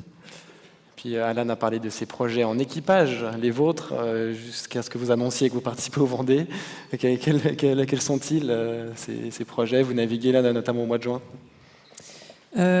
Oui, donc nous, on avait déjà validé avant le départ du Vendée Globe qu'on terminait le cycle du projet avec cette année de course, donc avec l'objectif principal qui est la Transat Café l'Or, donc la Transat en double qui part cet automne.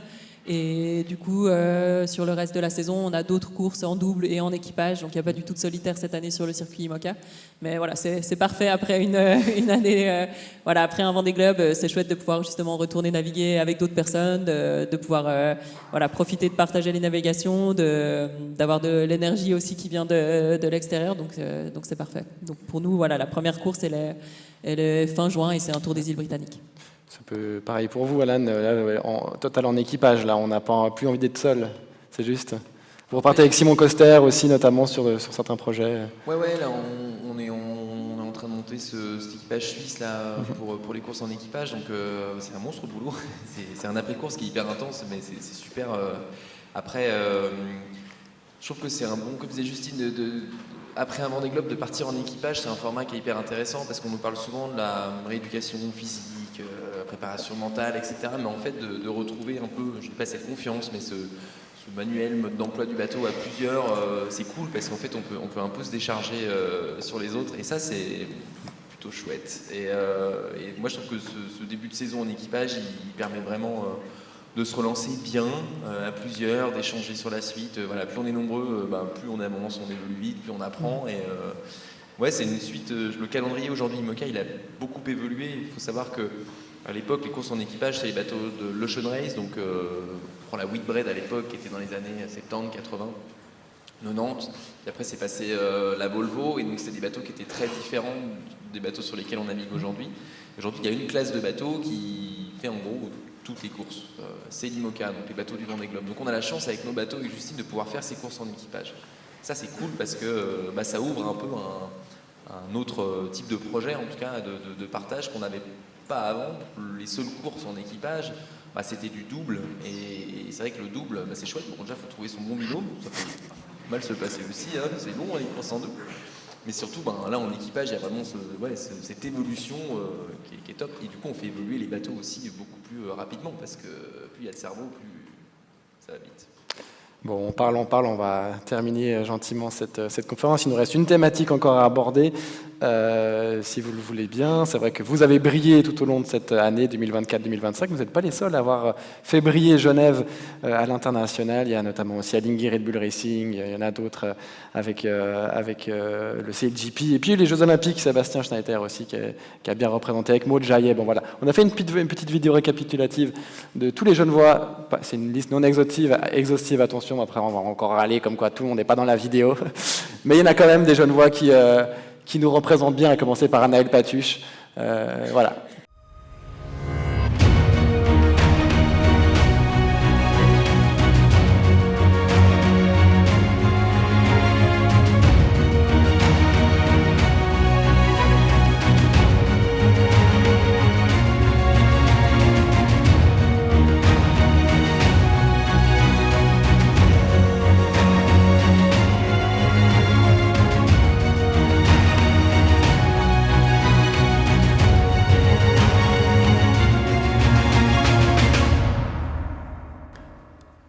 oui, c'est vrai qu'on ne va pas oublier le bol d'or quand même, qui a lieu dans quelques semaines maintenant. Peut-être que vous y participerez, on ne sait pas encore.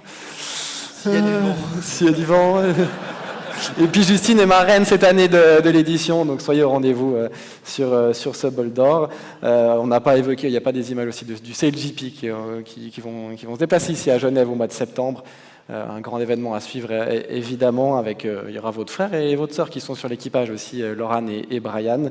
Ça nous permet d'évoquer cette thématique, les jeunes voix et la voile. Ben ouais, ça commence à faire beaucoup. Comment on explique cette effervescence, cet essor peut-être de ces jeunes voix qui vont sur la course au large, sur les grandes régates? Comment on explique ça, Alan? Il y a des sous à Genève. Non. En fait, il y a une culture, je ne sais pas si c'est Genève ou si c'est Suisse, en tout cas c'est roman, ça c'est sûr, et je n'ai rien contre les Suisses allemands, mais c'est roman. Je pense qu'on a vraiment cet engouement avec la voile depuis justement la Whitbread à l'époque. On a eu Pierre Feldman qui a monté un équipage suisse, ils sont partis, ils en ont fait 1, 2, 3 et du disque d'or. Il y a eu l'époque où c'était des paquets de cigarettes, les marques de cigarettes qui sponsorisaient les bateaux. Donc moi je n'étais pas né personnellement, mais ça remonte à il y a longtemps. Et ça a créé en fait des marins qui derrière ont participé au Vendée Globe aussi. Dominique Vam, Bernard Stamm était lui parti sur un autre projet à l'époque. Mais en fait c'est des générations par génération. Et je pense que dans la course au large, en tout cas avec Justine, on a fait partie, et Simon d'ailleurs, les trois, on est arrivés dans le circuit en 2012-13. Avec la Mini Transat, puis derrière on est parti chacun sur des supports différents, etc. Et on a été un peu cette nouvelle génération, on va dire, de marins romans. Et là on voit, il y a un engouement derrière, il y a une vraie démarche, une vraie demande en fait, parce que le lac c'est cool, hein, on a quand même vite fait le tour. Clairement, alors c'est sympa. J'ai fait les 5 jours du Léman, j'ai préféré faire le Vendée Globe que les 5 jours du Léman personnellement, parce que j'ai tourné en rond. Mais ça pour dire qu'en Suisse, il y a une vraie attirance par le large. Et c'est ce qu'on aimerait du coup apporter avec ce projet suisse de course au large, c'est de ramener tous ces talents qui rêvent du large, mais qui n'ont pas en fait cette possibilité, parce que lancer des projets de course au large, c'est pas facile, quoi. Surtout quand on est ici, les projets se passent plutôt en Bretagne ou en Méditerranée, mais c'est loin, il faut connaître, et puis il y a toujours cette peur d'est-ce que je vais réussir ou pas, quoi. Donc voilà, c'est un peu cette démarche-là. En Suisse, il y a je sais pas, la voile, c'est notre culture, quoi. On doit le mettre dans le drapeau suisse, quoi. Mais comme vous le dites, c'est vrai qu'il faut aller s'installer à Lorient. Vous êtes les deux installés là-bas. On a vu Anaël aussi. On peut aussi citer Joshua Schopfer qui commence aussi sur la course au large. Ça commence à faire du monde. Mais quelles sont aujourd'hui les solutions à Genève pour se lancer, tout d'un coup, demain, j'ai envie d'aller faire de la voile, de la course au large? C'est quoi la solution, Justine?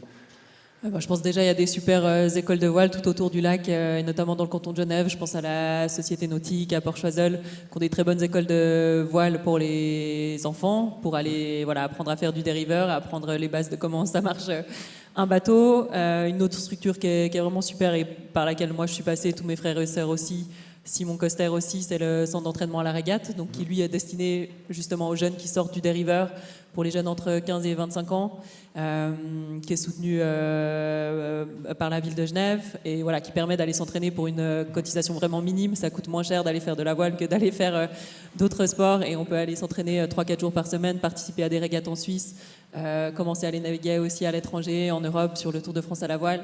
Donc ça, c'est vraiment une super structure, et je pense qu'on a la chance d'être dans un canton qui soutient quand même vraiment le sport, et notamment et la voile en fait partie. C'est quoi la meilleure école? Parce que quand on connaît aussi un petit peu votre parcours, Alan, vous avez fait plutôt l'école de la vie, vous n'avez pas forcément pris de cours de voile, plutôt aventurier dans l'âme. C'est quoi la meilleure solution au final? Il n'y a pas de bonne option? Bonne ou mauvaise, je sais pas. Allez-y. Il y a plein de profils différents. Je pense sur les marins du Vendée Globe, il y a des personnes justement qui sont passées un peu par toutes les étapes, du dériveur à la préparation olympique, à venir après sur la course au large en Figaro, etc. Et il y a des gens qui sont venus à la voile beaucoup plus tard et qui arrivent aussi à performer, qui sont venus peut-être plus par la croisière. Donc il y a quand même une diversité de profils. Qu'est-ce que vous pourriez dire aux jeunes qui veulent commencer aujourd'hui la voile? Parce que le nerf de la guerre, c'est aussi l'argent, on va pas se mentir, ça coûte cher comme discipline, comme sport. Qu'est-ce que vous dites aux jeunes?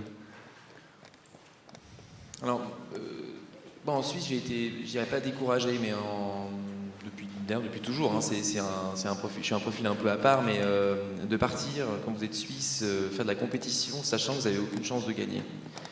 C'est difficile de faire comprendre aux gens que des fois on a des rêves qu'on a envie de réaliser et en fait il faut se battre, on fait avec les moyens qu'on a et on évolue au fur et à mesure des années. Et la jeunesse aujourd'hui, j'ai envie de dire, en Suisse on nous met dans ces cases de devoir être hyper performant tout le temps. On est né comme ça, on doit être comme ça. Sauf qu'en fait, si on fait ça, peut-être qu'on va mettre des années à atteindre son objectif, peut-être qu'on n'y arrivera jamais parce qu'on aura même perdu l'envie en fait de le faire. Et moi c'est juste de dire, en fait, si vous avez l'envie, n'attendez pas en fait de pouvoir être le plus performant possible. Allez-y et déjà allez vivre l'expérience parce que peut-être que vous n'allez pas aimer en fait, parce que c'est pas donné à tout le monde de faire de la course au large et d'aimer ça. Donc venez essayer et puis tentez en fait votre chance, mais n'écoutez pas forcément trop. C'est pas l'entourage, mais c'est ce moule dans lequel on se trouve où il faut gagner quoi. Alors oui, c'est bien de gagner, mais j'ai pas gagné beaucoup de courses, j'avoue. Justine a gagné beaucoup plus que moi, on est très différents, mais c'est vrai qu'il y a moi, le conseil, voilà, c'est ça, c'est juste osez y aller et faites-vous plaisir, parce que la voile, en fait, c'est ça, il y aura un vainqueur et il y aura les autres. Et aussi, belles histoires à faire. Et je vois qu'il y a aussi pas mal de jeunes dans l'assemblée, donc osez venir parler à Alan et Justine après la fin de cette conférence. C'est aussi ça, le premier pas pour rêver peut-être d'une future victoire au Vendée Globe, d'un futur Alan ou Justine sur le Vendée. Voilà, on arrive gentiment au terme de cette conférence. Vous avez maintenant l'occasion de poser toutes vos questions à Alan et Justine.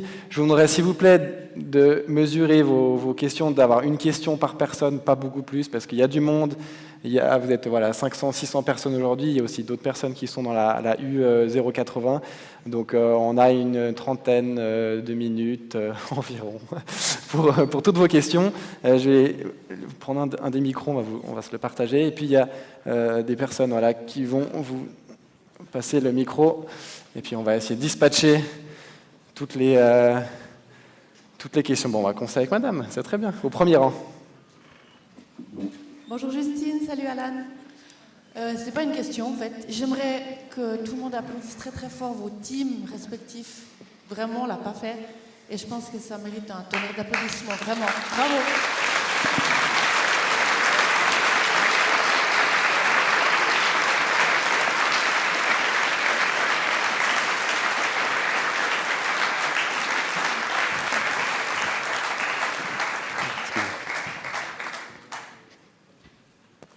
Alors, une autre question, une remarque, voilà, madame au milieu, est-ce qu'on arrive à lui apporter?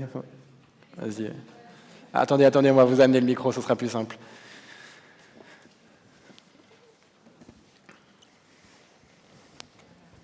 D'abord, merci pour vos performances qui nous laissent vraiment sans voix, c'est magnifique. Curieuse, je me demandais comment vous mettez un équipage sur l'IMOCA. Ils se mettent où et vous êtes combien quand vous naviguez en équipage? Pas à deux, en équipage. Merci.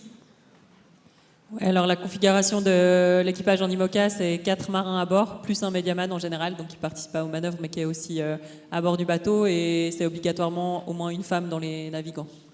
Donc voilà, c'est ça les règles sur toutes les courses en équipage, et notamment sur le Tour du Monde. Une question. Ouais. Non, je vous embête. Non, généralement, y a pas de, voilà, on essaie d'optimiser un peu, mais les bateaux, ils sont destinés généralement soit plus ou moins à un programme, et voilà, on ne pourra pas tout modifier. Prochaine question pour monsieur là-haut.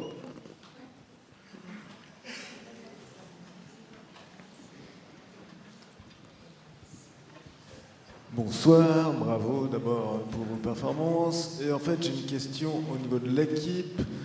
Qu'est-ce que le rôle exact de ce que vous appelez un boat captain et votre relation ou lien personnel ou pas avec eux? Merci. Alors l'équipe elle est divisée en plusieurs pôles, donc on va avoir la partie technique et la partie après opérationnelle à terre. Sur l'équipe technique qui est aussi navigante, bon, le boat captain c'est vraiment le bras droit du skipper, c'est-à-dire que quand le skipper n'est pas à bord, ou les d'ailleurs, c'est le boat captain qui est en charge du bateau. Donc c'est vraiment un emploi, bref, hyper important sur le bateau, vous l'avez compris. Et il a une responsabilité quand même d'un bateau de course. Donc c'est vraiment le pire poste. Moi, j'ai la chance, c'est devenu mon meilleur pote, donc on a vraiment confiance l'un l'autre, mais c'est arrivé qu'il fasse des petits trails sur le bateau, c'est comme ça. Et c'est dur parce qu'en fait, c'est des bateaux. Le rôle du boat captain, c'est le bon fonctionnement du bateau, qu'il soit prêt au départ de course, que ça soit en sécurité, que ça soit en bon fonctionnement. Donc il y a les convoyages du bateau, il y a l'ensemble de tout ça. Mais il a la responsabilité en fait que s'il vient à taper quelque chose, il peut mettre en péril le projet. Donc il a une grosse responsabilité sur ces phases de navigation.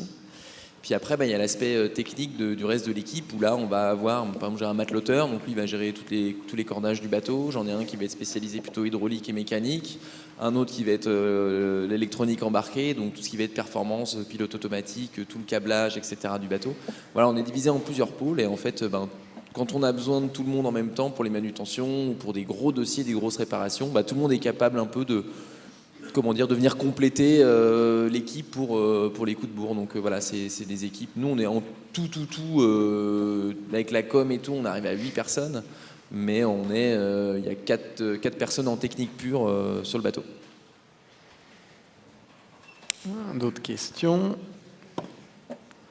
Alors, monsieur juste ici, est-ce qu'on peut lui amener un micro? Puis après, on va passer sur le côté, là, commencer un peu préparer les micros. Voici. Parfait. On peut amener un micro là-bas. Merci beaucoup. Alain, puisqu'on se tutoie, je vais continuer. Salut, félicitations pour ce résultat. J'ai une question qui est un peu bizarre, mais quelles sont les améliorations que tu vas prévoir pour le hublot 2028? Pour mettre un équipage dans mon bateau? Non, les améliorations techniques du bateau. Je crois, qu'est-ce qu'on va faire comme amélioration pour 2028? Les améliorations sur le bateau pour 2028. Ouais, pardon, j'entends vraiment.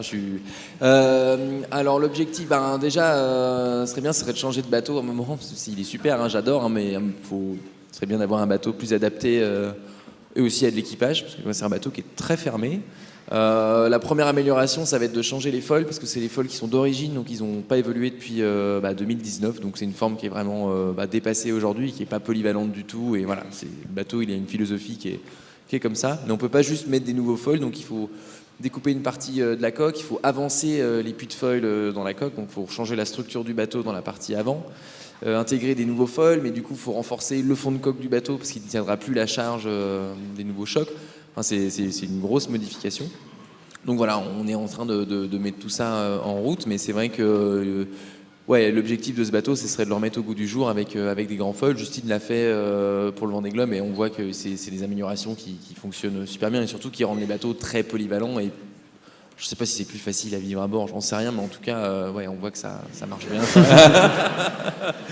Donc voilà, après, le cockpit, si on part sur l'équipage, les améliorations du cockpit, ce serait d'ouvrir un peu sur les côtés, parce que là, le cockpit, il fait la taille de la table. Donc à 4, ça va être sympa.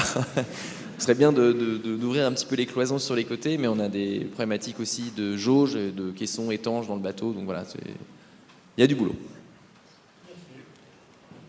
Oui, merci. Bonjour Justine et bonjour Alan, et merci vraiment du fond du cœur de nous avoir fait rêver et bravo pour votre exploit. Et moi je vous ai beaucoup suivi pendant la course sur les réseaux sociaux et aussi d'autres skippers. Et je comprends qu'il y a toute une partie en équipe avant de partir, mais en vous suivant, je me demandais toujours pourquoi vous parlez en « on », parce que vous êtes seul et normalement c'est sans assistance. Et on vous entend dire, on a envoyé la voile, on avance bien. Et du coup, je me dis, c'est Ils sont pas tout seuls dans leur tête.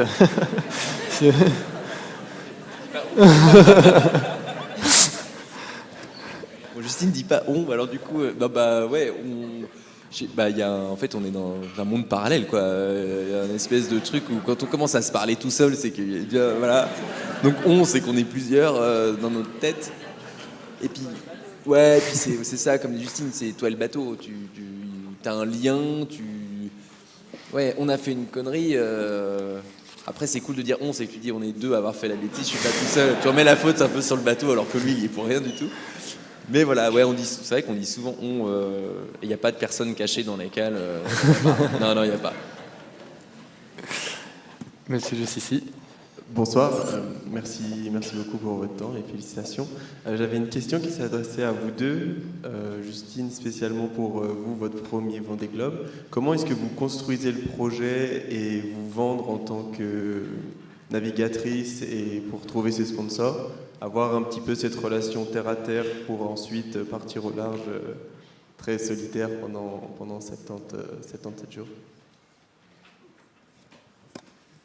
Oui, je pense que la construction des projets, elle est toujours différente. Moi, j'ai la chance d'être partie sur le Vendée Globe et d'avoir réussi à démarrer ce projet avec Teamwork, qui est mon partenaire historique pour qui je navigue depuis 2012. Donc voilà, aujourd'hui, moi, j'ai vraiment une relation d'amitié avec les patrons de Teamwork. Et puis, on a le groupe SNEF qui nous a rejoint l'année du Vendée Globe. Donc, c'est des relations qui se mettent en place. Et c'est vraiment chouette de pouvoir continuer avec les mêmes partenaires dans la continuité parce qu'on se connaît bien, parce que eux ils savent comment je fonctionne, moi je sais aussi quelles sont leurs attentes.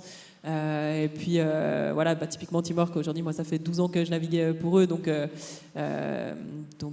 voilà, on se connaît très bien, on partage tout plein de moments sur ces différentes années et au-delà du côté purement sportif.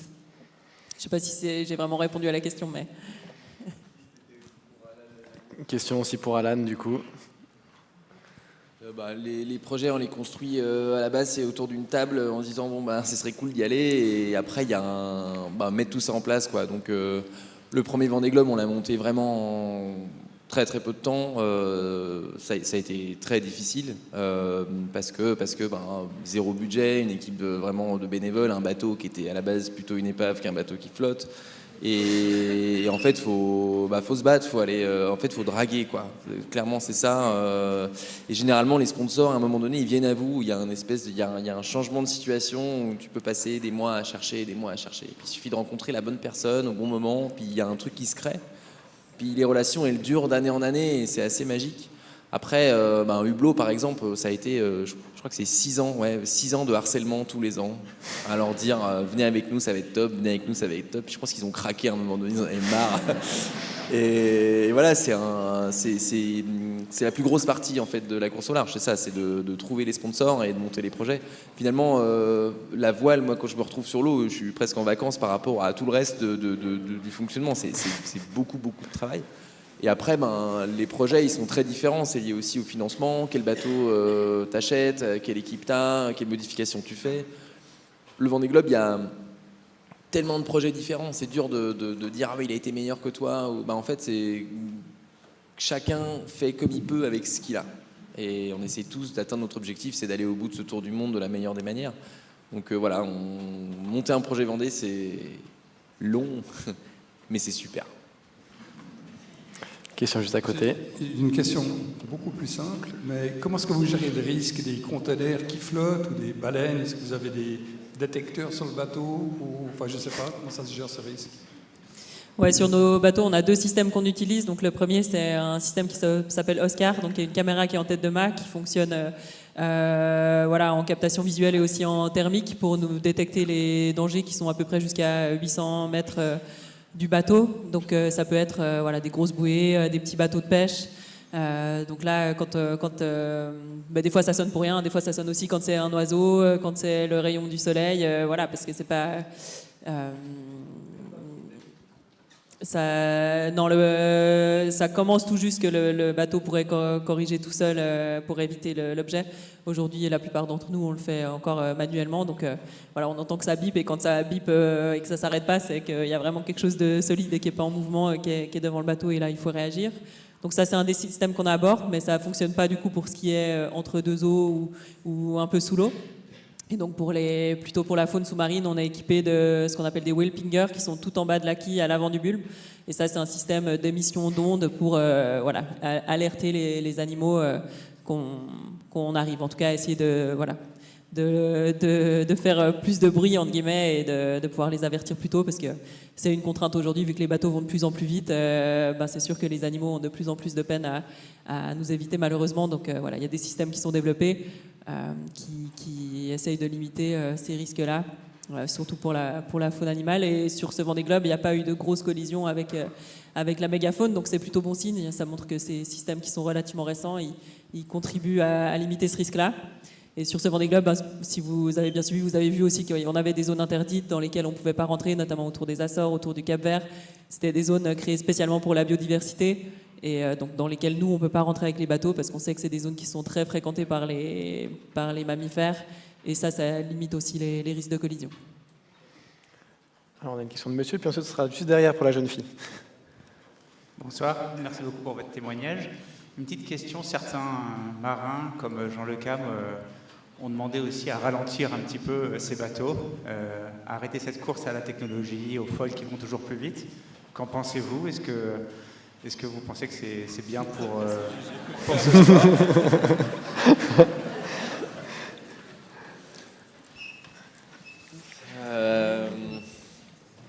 Eh ben, je vais faire mon genre. Il y a d'autres classes. En fait, il y a une évolution aujourd'hui dans la course au large où effectivement on va toujours plus vite. On dit qu'on construit toujours plus de bateaux. Jean en est acteur de ça. Il a construit un bateau pour ce Vendée Globe-là qui a été un raté, clairement. Hein. C'était pas le bateau qu'il fallait construire. Voilà, c'est comme ça. C'est facile de dire il faut arrêter quand on a construit le mauvais bateau, de se dire ça va trop vite, il faut ralentir. Bon, voilà, ça c'est un choix. Après, je pense que la technologie, elle est là, les coûts, ils sont là, et à l'époque, ils étaient déjà là. En fait, taper sur les doigts, c'est une chose. À l'époque, Jean, il faisait partie de l'Orma, qui était ces classes de trimaran, et qui étaient les bateaux qui valaient encore plus cher que nos IMOCA, et qui étaient encore plus technologiques, qui cassaient tous les jours, et qui allaient chercher toujours à frôler le maximum de la performance. Aujourd'hui, on voit que nos bateaux, ils sont plus sécures que ceux de l'époque. Donc ils vont plus vite, certes, mais on a tapé sur les doigts des marins à l'époque avec les foils, où on disait les foils, ils cassent tout le temps, chaque navigation, etc. Aujourd'hui, on voit des bateaux qui ont des foils d'origine et qui ne cassent pas, qui sont contrôlés, etc. Et la limite, c'est les marins, mais les bateaux, de dire il faut arrêter, c'est qu'à un moment donné, il y a plein de classes aussi différentes. Et je sais pas, moi, personnellement, si je sens que la classe va pas dans le bon sens, je changerai de classe de bateau ou je passerai à autre chose. Mais de là à dire il faut tout arrêter parce que c'était mieux avant, je pense pas que ça soit la bonne manière de faire. Voilà, je suis un peu cru, je suis désolé, mais je trouve que... Voilà. Après, pour compléter la réponse d'Alan, aujourd'hui, il y a quand même une volonté de la classe IMOCA de limiter le coût écologique des bateaux. Une construction de bateau neuf, c'est à peu près 500 tonnes de CO2. Donc voilà, aujourd'hui, il y a des choses qui sont mises en place, notamment sur les constructions, et c'est le cas sur ce prochain cycle de Vendée Globe, avec des éco-scores à respecter, donc typiquement qui incitent à utiliser les moules de construction pour plusieurs bateaux. On a tous les skippers ont voté pour avoir une voile de moins aussi à bord sur toutes les courses à partir de cette année, donc ça fait potentiellement 40 voiles de moins qui seront fabriquées. Voilà, on a fait le choix de ne pas aller vers des plans porteurs parce que ça rajoutait des contraintes technologiques, des coûts, de la technologie. Donc voilà, il y a quand même, c'est quand même une problématique qui est prise en compte, et la classe IMOCA, il y a quand même 2 personnes qui sont payées à 100% à l'année pour réfléchir à ces questions et amener des solutions et essayer d'améliorer tout ce qui se passe au niveau du développement durable autour de nos bateaux et autour de la classe. Prochaine question, là-haut, vas-y. Bravo, et ma question c'est avec quel âge vous avez voulu faire le Vendée Globe? À quel âge quoi? Ah oui. Moi j'ai fait plus tard qu'Alan parce que moi j'avais du coup 38 ans au moment du départ du Vendée Globe. Ah, voulu, pardon. Voulu, je pense que moi j'ai commencé à y penser sérieusement en 2017, donc j'avais un peu plus de 30 ans. C'est à ce moment-là que j'estimais avoir l'expérience nécessaire et les compétences pour commencer à y réfléchir sérieusement. Moi j'avais 9 ans, mais du coup je savais pas trop ce que c'était, je trouvais ça cool.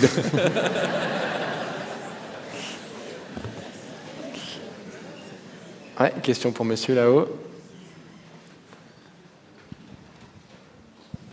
Alors merci beaucoup pour ce soir, en tout cas c'était super intéressant. Alors on sait que c'est une épreuve très dure comme on l'a vu dans les vidéos, je pense que c'était clair. Maintenant ma question c'est, comme on a dit, il ne faut pas stresser, même quand on a peur, mais comment est-ce qu'on gère sur le moment en fait, quand on a envie de pleurer? Est-ce qu'on appelle sa famille? Est-ce qu'on appelle son psychologue? Comment on fait concrètement? Et désolé si c'est un peu trop intime comme question. Non, pas de souci. C'est vrai que sur le Vendée Globe, on n'a pas c'est clairement interdit d'être en relation avec des professionnels de la préparation mentale, donc que ce soit coach mental, psychologue du sport, ça fait partie des interdictions qu'on a sur le départ. Quand on prend le départ du Vendée Globe, comme l'assistance au routage, à la stratégie météo, ça c'est aussi clairement interdit. La seule assistance qu'on peut avoir, elle est purement technique, donc pour résoudre les problèmes techniques qu'on a sur le bateau, parce qu'aujourd'hui les bateaux ils sont trop complexes pour qu'on puisse comprendre tous les problèmes qu'on rencontrerait et pour pouvoir les régler. Et donc par contre on a le droit d'avoir de l'assistance psychologique avec nos proches. Donc typiquement moi ça m'est arrivé pendant le Vendée, quand j'avais un petit coup de mou sur la fin, d'appeler mes frères et sœurs qui sont aussi navigateurs, qui du coup sont aussi bien capables de comprendre, je pense, ce que je vis et ce qui se passe pour moi. Donc typiquement, on va se reposer plus sur nos proches, sur notre équipe s'il y a besoin, mais ça ne peut pas être des professionnels du métier. Ouais, question là-bas. Oui. Il y a une chose qui est assez frappante pendant ce Vendée Globe, c'est qu'on a vu beaucoup de marins de skippers monter en haut du mât, et je pense que vous avez tous partagé le fait que c'est une expérience assez que vous aimez pas trop.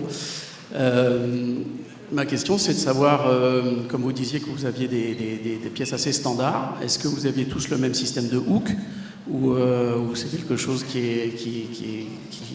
était variable selon les bateaux? Est-ce que vous pensez qu'on va trouver des systèmes de hook qui seront plus performants? Alors les dossiers hook, c'est un vrai dossier sur ces bateaux. Alors il y a plein de problématiques. Il y a déjà la qualité des hooks en soi, qui sont des pièces métalliques avec de la porosité ou non, mais c'est des pièces qu'il faut contrôler et qui évoluent avec le temps. Donc là encore une fois, ça peut être pour les plus riches une chance en plus de pouvoir changer les hooks avant de partir, etc.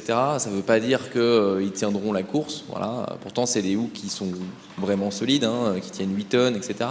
Et les bateaux, ils chargent de plus en plus aussi les gréements. Donc, on fait avec l'évolution des bateaux. Les hooks, ça casse malheureusement assez souvent. C'était une des casses majeures sur ce Vendée Globe. On a plein de marques différentes. Malheureusement, il n'y en a pas un qui est au final meilleur que l'autre. Je pense que si on prend du Fafnir, du Carver, etc., on a eu de la casse partout.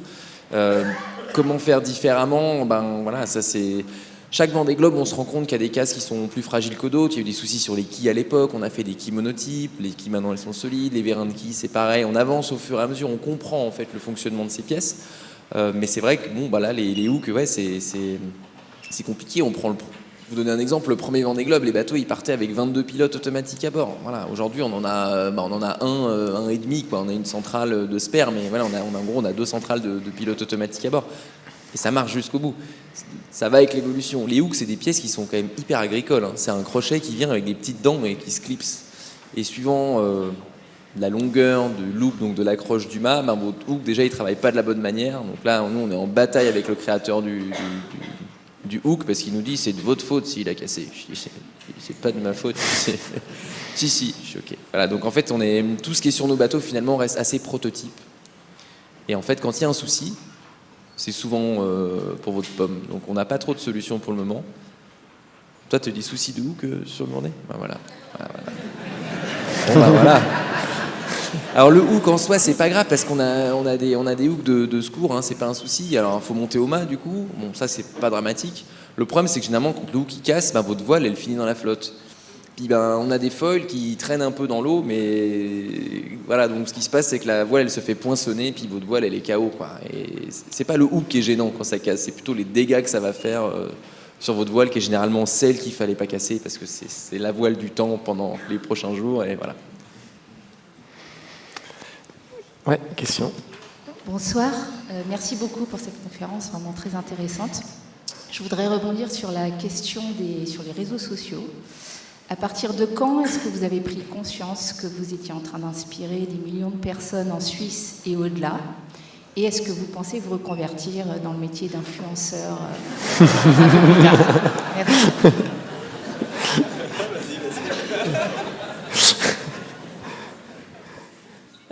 Non, comme il disait Alan, d'abord on est quand même assez déconnecté. En tout cas, moi, j'avais pas. Comment ça s'appelle déjà? J'avais pas Starlink, donc voilà, on est quand même limité en consommation de data pour pas que ça coûte trop cher. Donc voilà, on ne se rend pas du tout compte de l'engouement qu'il y a. Nous, tout ce qu'on fait pour nos réseaux sociaux, c'est que nous, on fait les photos, on fait les vidéos, on les envoie à terre. Et après, c'est pas du tout nous qui gérons quoi que ce soit. C'est monté, c'est posté par soit les gens de l'organisation, soit par nos équipes. Et après, non, je pense qu'en tout cas, moi, je suis contente de continuer à faire du bateau et de pas faire, de pas devenir influenceuse. Donc voilà, je pense que moi, ça me va très bien. Après, bien sûr, qu'on sait que je pense, moi et Alan, on a une certaine visibilité. Après, pour moi, c'est plus qu'est-ce que je peux en faire qui correspond à mes valeurs, qui je pense a de l'intérêt, et comment je peux peut-être utiliser cette notoriété pour avoir une influence positive. Mais voilà, c'est pas pour moi avoir plus de visibilité, ça pas. En tout cas, moi, ça m'intéresse pas vraiment. Pour ajouter, parce que souvent on dit ouais, vous envoyez beaucoup de vidéos ou des fois pas assez, mais les courses elles nous obligent en fait d'envoyer des contenus. Donc par exemple sur le Vendée Globe, c'est 2 fois 3 minutes de vidéos par semaine et vous avez 7 photos par semaine à envoyer. Alors ça peut paraître peu, mais en fait quand vous êtes tout seul sur un bateau qui fait 18 mètres, trouver le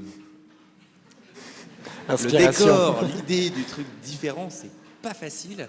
Et vous dites il y a 40 bateaux et on va tous envoyer 40 bateaux pendant en moyenne 80 jours, 7 photos par semaine. Enfin bref, ça fait beaucoup d'images, mais on est obligé de les envoyer. Donc en fait, sinon on a des pénalités financières. Voilà. C'est comme ça, hein, maintenant tout passe. Donc on est un peu, on est contraint en fait d'envoyer ces vidéos. Des fois on le fait pas par plaisir. Il y a des vidéos où on le voit, les premiers bateaux, généralement les 3 premiers, c'est tu vas bien à bord, ça dure 3 minutes, tu vas bien à bord, et ils envoient, allez c'est bon, voilà, c'est un choix. Mais ouais, on n'est pas si libre que ça de faire ce qu'on veut, quoi. C'est vrai qu'il y a des photos des fois. Oui, question ici. Bonsoir, merci beaucoup. C'était vraiment passionnant et bravo à tous les deux. Moi, j'avais une petite question. J'ai l'impression que dans la course au large, les femmes restent minoritaires parmi les participants. D'après vous, à quoi c'est dû et est-ce que vous avez constaté une évolution là-dessus ? Oui, c'est vrai que dans la voile en général et notamment sur la course au large, je pense qu'on est à peu près 1/10 de participantes. On était un petit peu plus sur le Vendée Globe, donc voilà, on reste très minoritaire. Après, c'est une problématique dont les fédérations, et notamment la Fédération internationale de voile, elle est consciente depuis plusieurs années. Il y a plein de choses qui sont mises en place. Aujourd'hui, voilà, il y a de plus en plus de courses où la mixité est obligatoire. Voilà, notamment on en parlait sur la course autour du monde en IMOCA, il faut absolument une femme à bord, donc tout ça, ça offre beaucoup plus d'opportunités pour les femmes. À l'époque, voilà, on voyait que des femmes, je pense à Florence Artaud, etc., sur les grandes courses en solitaire, parce qu'en fait leur seul moyen d'aller naviguer au large, c'était de monter leur propre projet en solitaire pour pouvoir aller le faire. Il y avait beaucoup moins de projets où voilà, il y avait de la mixité sur les circuits à haut niveau, et ça c'est quelque chose qui a vraiment changé ces 5-10 dernières années. Donc il y a plus plus d'opportunités, et on sait aussi qu'il faut continuer de travailler là-dessus, d'avoir plus d'encadrement féminin à tous les niveaux de notre sport, être sûr qu'on fonctionne aussi sur des égalités en termes de rémunération. Voilà, il y a toutes ces problématiques-là aussi qu'il faut adresser et sur lesquelles il y a encore du travail à faire. Alors, il me semble qu'il y avait une question aussi. C'était la même question. Bon. Est-ce qu'il y a d'autres questions encore dans l'Assemblée ? Oui, monsieur, si on peut lui amener... Merci beaucoup.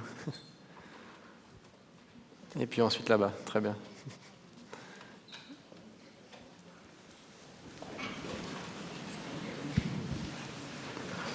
Tout d'abord, merci à vous deux pour ce que vous faites, c'est vraiment génial et très inspirant.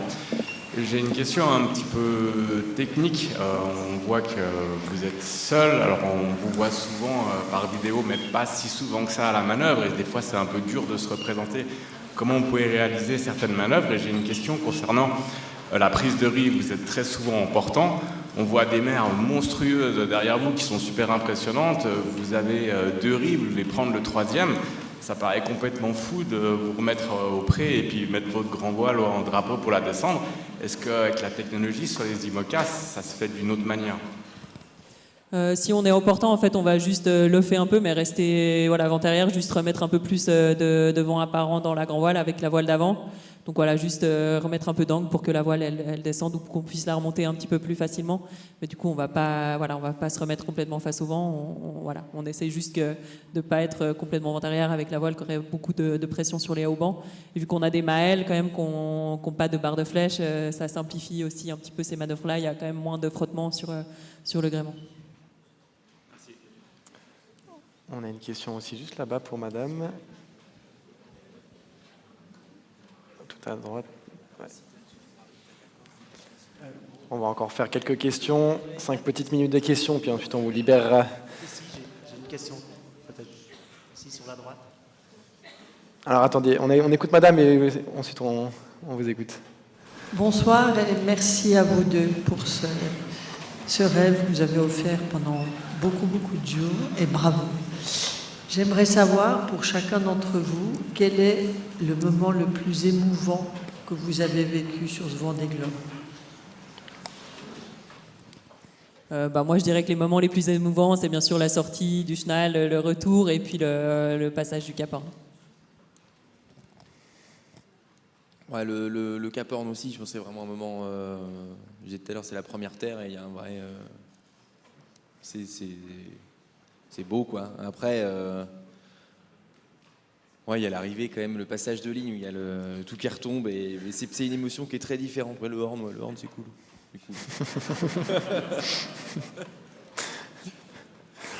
Oui, monsieur. Oui, merci déjà de nous faire rêver pendant toute cette course. Je voulais juste peut-être une question pour vous, Justine, pour faire suite à la question qu'il y a eu plus tôt sur le nombre de femmes qui font de la voile. On vous félicite évidemment avec toutes les raisons pour votre performance historique. Est-ce que comment vous vivez cette catégorisation dont on vous rappelle, vous êtes une femme, vous avez... est-ce que ça change est-ce que c'est une frustration? Est-ce que ça change vos ambitions pour le tour? Comment vous vivez en fait ça? Non, je pense que moi, ce qui m'intéressait sur le Vendée Globe et sur toutes les courses auxquelles je participe, c'est surtout d'avoir le meilleur classement général. Et c'est ça, je pense, pourquoi on se bat tous, indifféremment de si c'est des hommes ou des femmes qui finissent devant ou derrière nous. Moi, je dirais plutôt ça. Est-ce qu'il y a encore d'autres questions? Oui, juste ici. Alors, juste ici, puis ensuite... À gauche. Allez-y. Alors, ma question, c'était de savoir... En fait, on dit qu'avec l'absence de sommeil, des fois, on peut avoir des hallucinations à bord. Et du coup, je voulais savoir si ça avait été votre cas.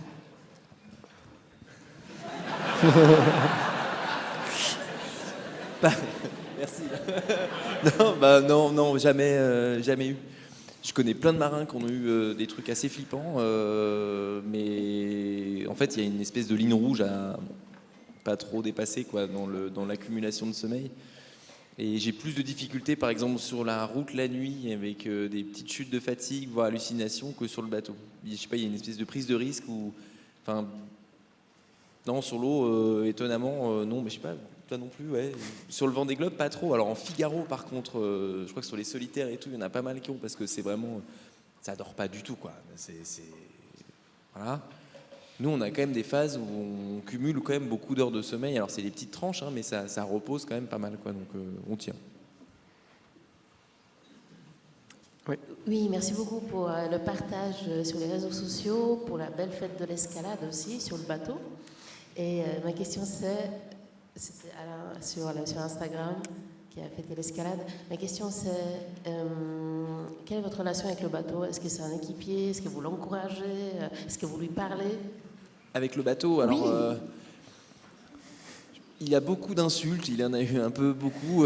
C'est un fidèle compagnon, mais j'ai eu des relations très différentes avec tous mes bateaux. Et sur mon premier Vendée Globe, c'était une vraie histoire d'amour. Il y avait un vrai un lien, quelque chose qui s'était créé. Le deuxième un peu moins, et celui-ci c'est vraiment j'ai une relation avec le bateau qui est forte parce que c'est comme lui qui va me ramener à bon port, enfin en tout cas je l'espère. Mais par contre c'est un outil, et donc je vais lui parler, je vais être gentil, je vais être dur avec lui, je vais l'appeler mon pote. Voilà, c'est sur l'eau, c'est mon pote, mais c'est mon pote, c'est pas mon meilleur ami, c'est pas la même relation. Alors bon, après Super Bigou, mon premier, c'était ma copine. prenez ça comme vous voulez, mais on s'aimait beaucoup. Et voilà, chaque bateau est très différent, mais il faut juste réussir à se dire que c'est un outil et de ne pas avoir peur de tirer dedans, en fait. Et moi, ça a été mon défaut pendant longtemps, de ne pas oser pousser la machine. Et c'est vrai que là, un bateau, c'est un bateau, on va le casser, on va le réparer, mais des fois, il nous fait des coups où c'est un bon compagnon, et des fois, c'est un mauvais compagnon. Et voilà, il y a, comme un être humain, des défauts, des qualités, et il faut les accepter. Et c'est un vrai binôme, en fait. On partage des moments, vous parlez quand même à un objet. C'est long, les conversations sont longues, avec peu de réponses. Mais c'est sympa, mais c'est une relation assez particulière. Voilà, dernière question peut-être. Allez, 2 dernières questions là-haut, pour monsieur et puis ensuite juste derrière.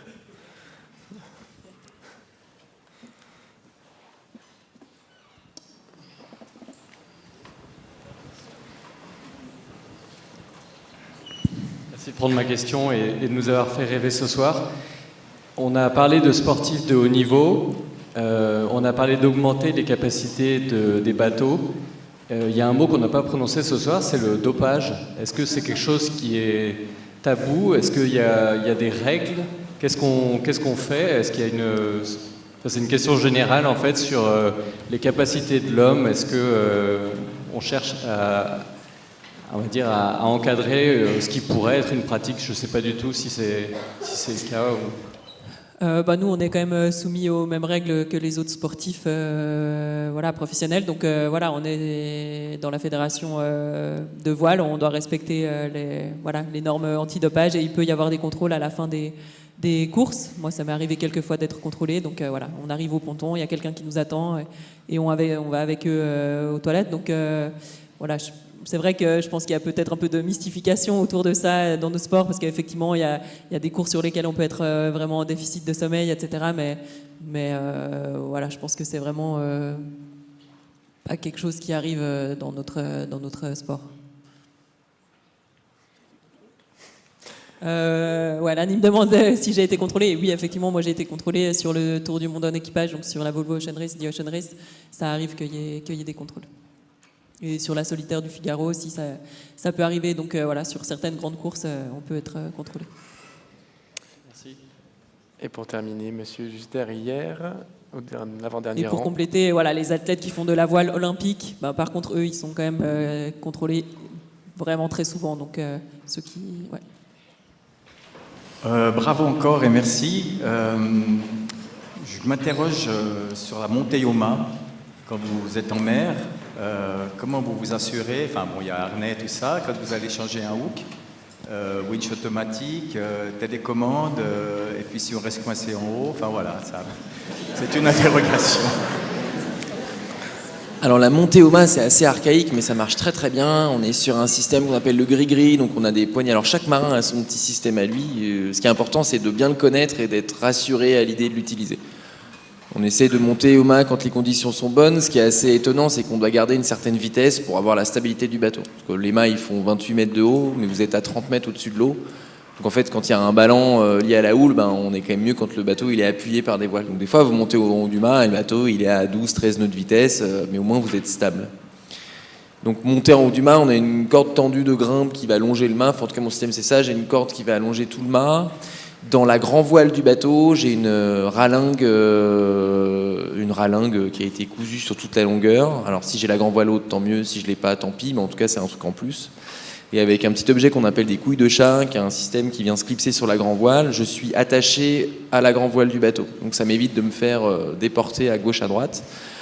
Et là, on a les poignets aux mains et aux pieds, et puis on grimpe comme on peut. Alors on est protégé avec genouillère, casque, etc.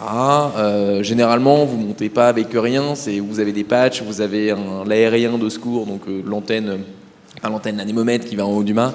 Ou alors, dans le pire des cas, vous devez aller faire des réparations de composite. Donc vous montez avec la meuleuse dans le sac, et puis les tissus, etc. Ça arrive aussi. On est formé à ça. On n'est pas... le coureur au large, il sait faire il y a une connaissance de plein de corps de métiers différents. On n'est pas pro là-dedans, mais on sait réparer un bout de mât s'il y a besoin. Par contre, il faut trouver les bonnes conditions pour le faire. Le plus dur, c'est pas de monter en haut du mât, c'est de descendre. Parce que là, en fait, on va se laisser glisser le long de cette corde et donc il faut jauger avec une petite poignée. Suivant le ballon du bateau, des fois, on descend de 6 mètres d'un coup. Donc, il y a des petites... On descend comme ça. Et franchement, c'est chaud, ouais, monter en haut du mât sur ce Vendée Globe. Moi, j'ai réussi à pas monter, mais sur mon premier, je suis monté 14 fois. Je le connaissais par cœur, quoi. Et les mâts, Justine le disait tout à l'heure, c'est des mâts à ailes. Donc, c'est des profils qui sont assez gros. Vous n'arrivez pas à faire le tour du mât avec vos mains. Donc, même si vous n'avez pas de voile, vous n'avez pas d'accroche. Et le gréement, les latéraux, ce qu'on appelle, c'est 2 câbles. En fait, vous n'arrivez pas à vous accrocher non plus sur les câbles pour vous aider à monter. Donc, vous avez un espèce de tube de 30 mètres avec lequel vous devez vous adapter. Donc, la montée au mât, c'est un peu le pire truc sur un bateau, quoi. Et il y a la plongée sous-marine aussi, parce que là, vous n'êtes plus sur votre bateau, vous êtes dessous. Et ça, c'est chaud.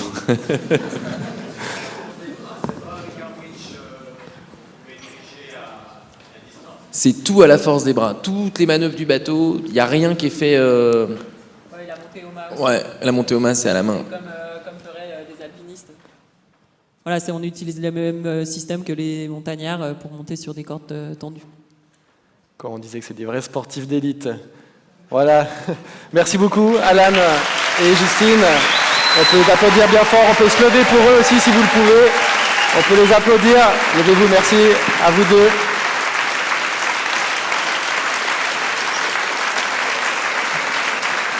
Et puis j'aimerais remercier aussi la ville de Genève pour l'organisation de cette conférence de ces conférences.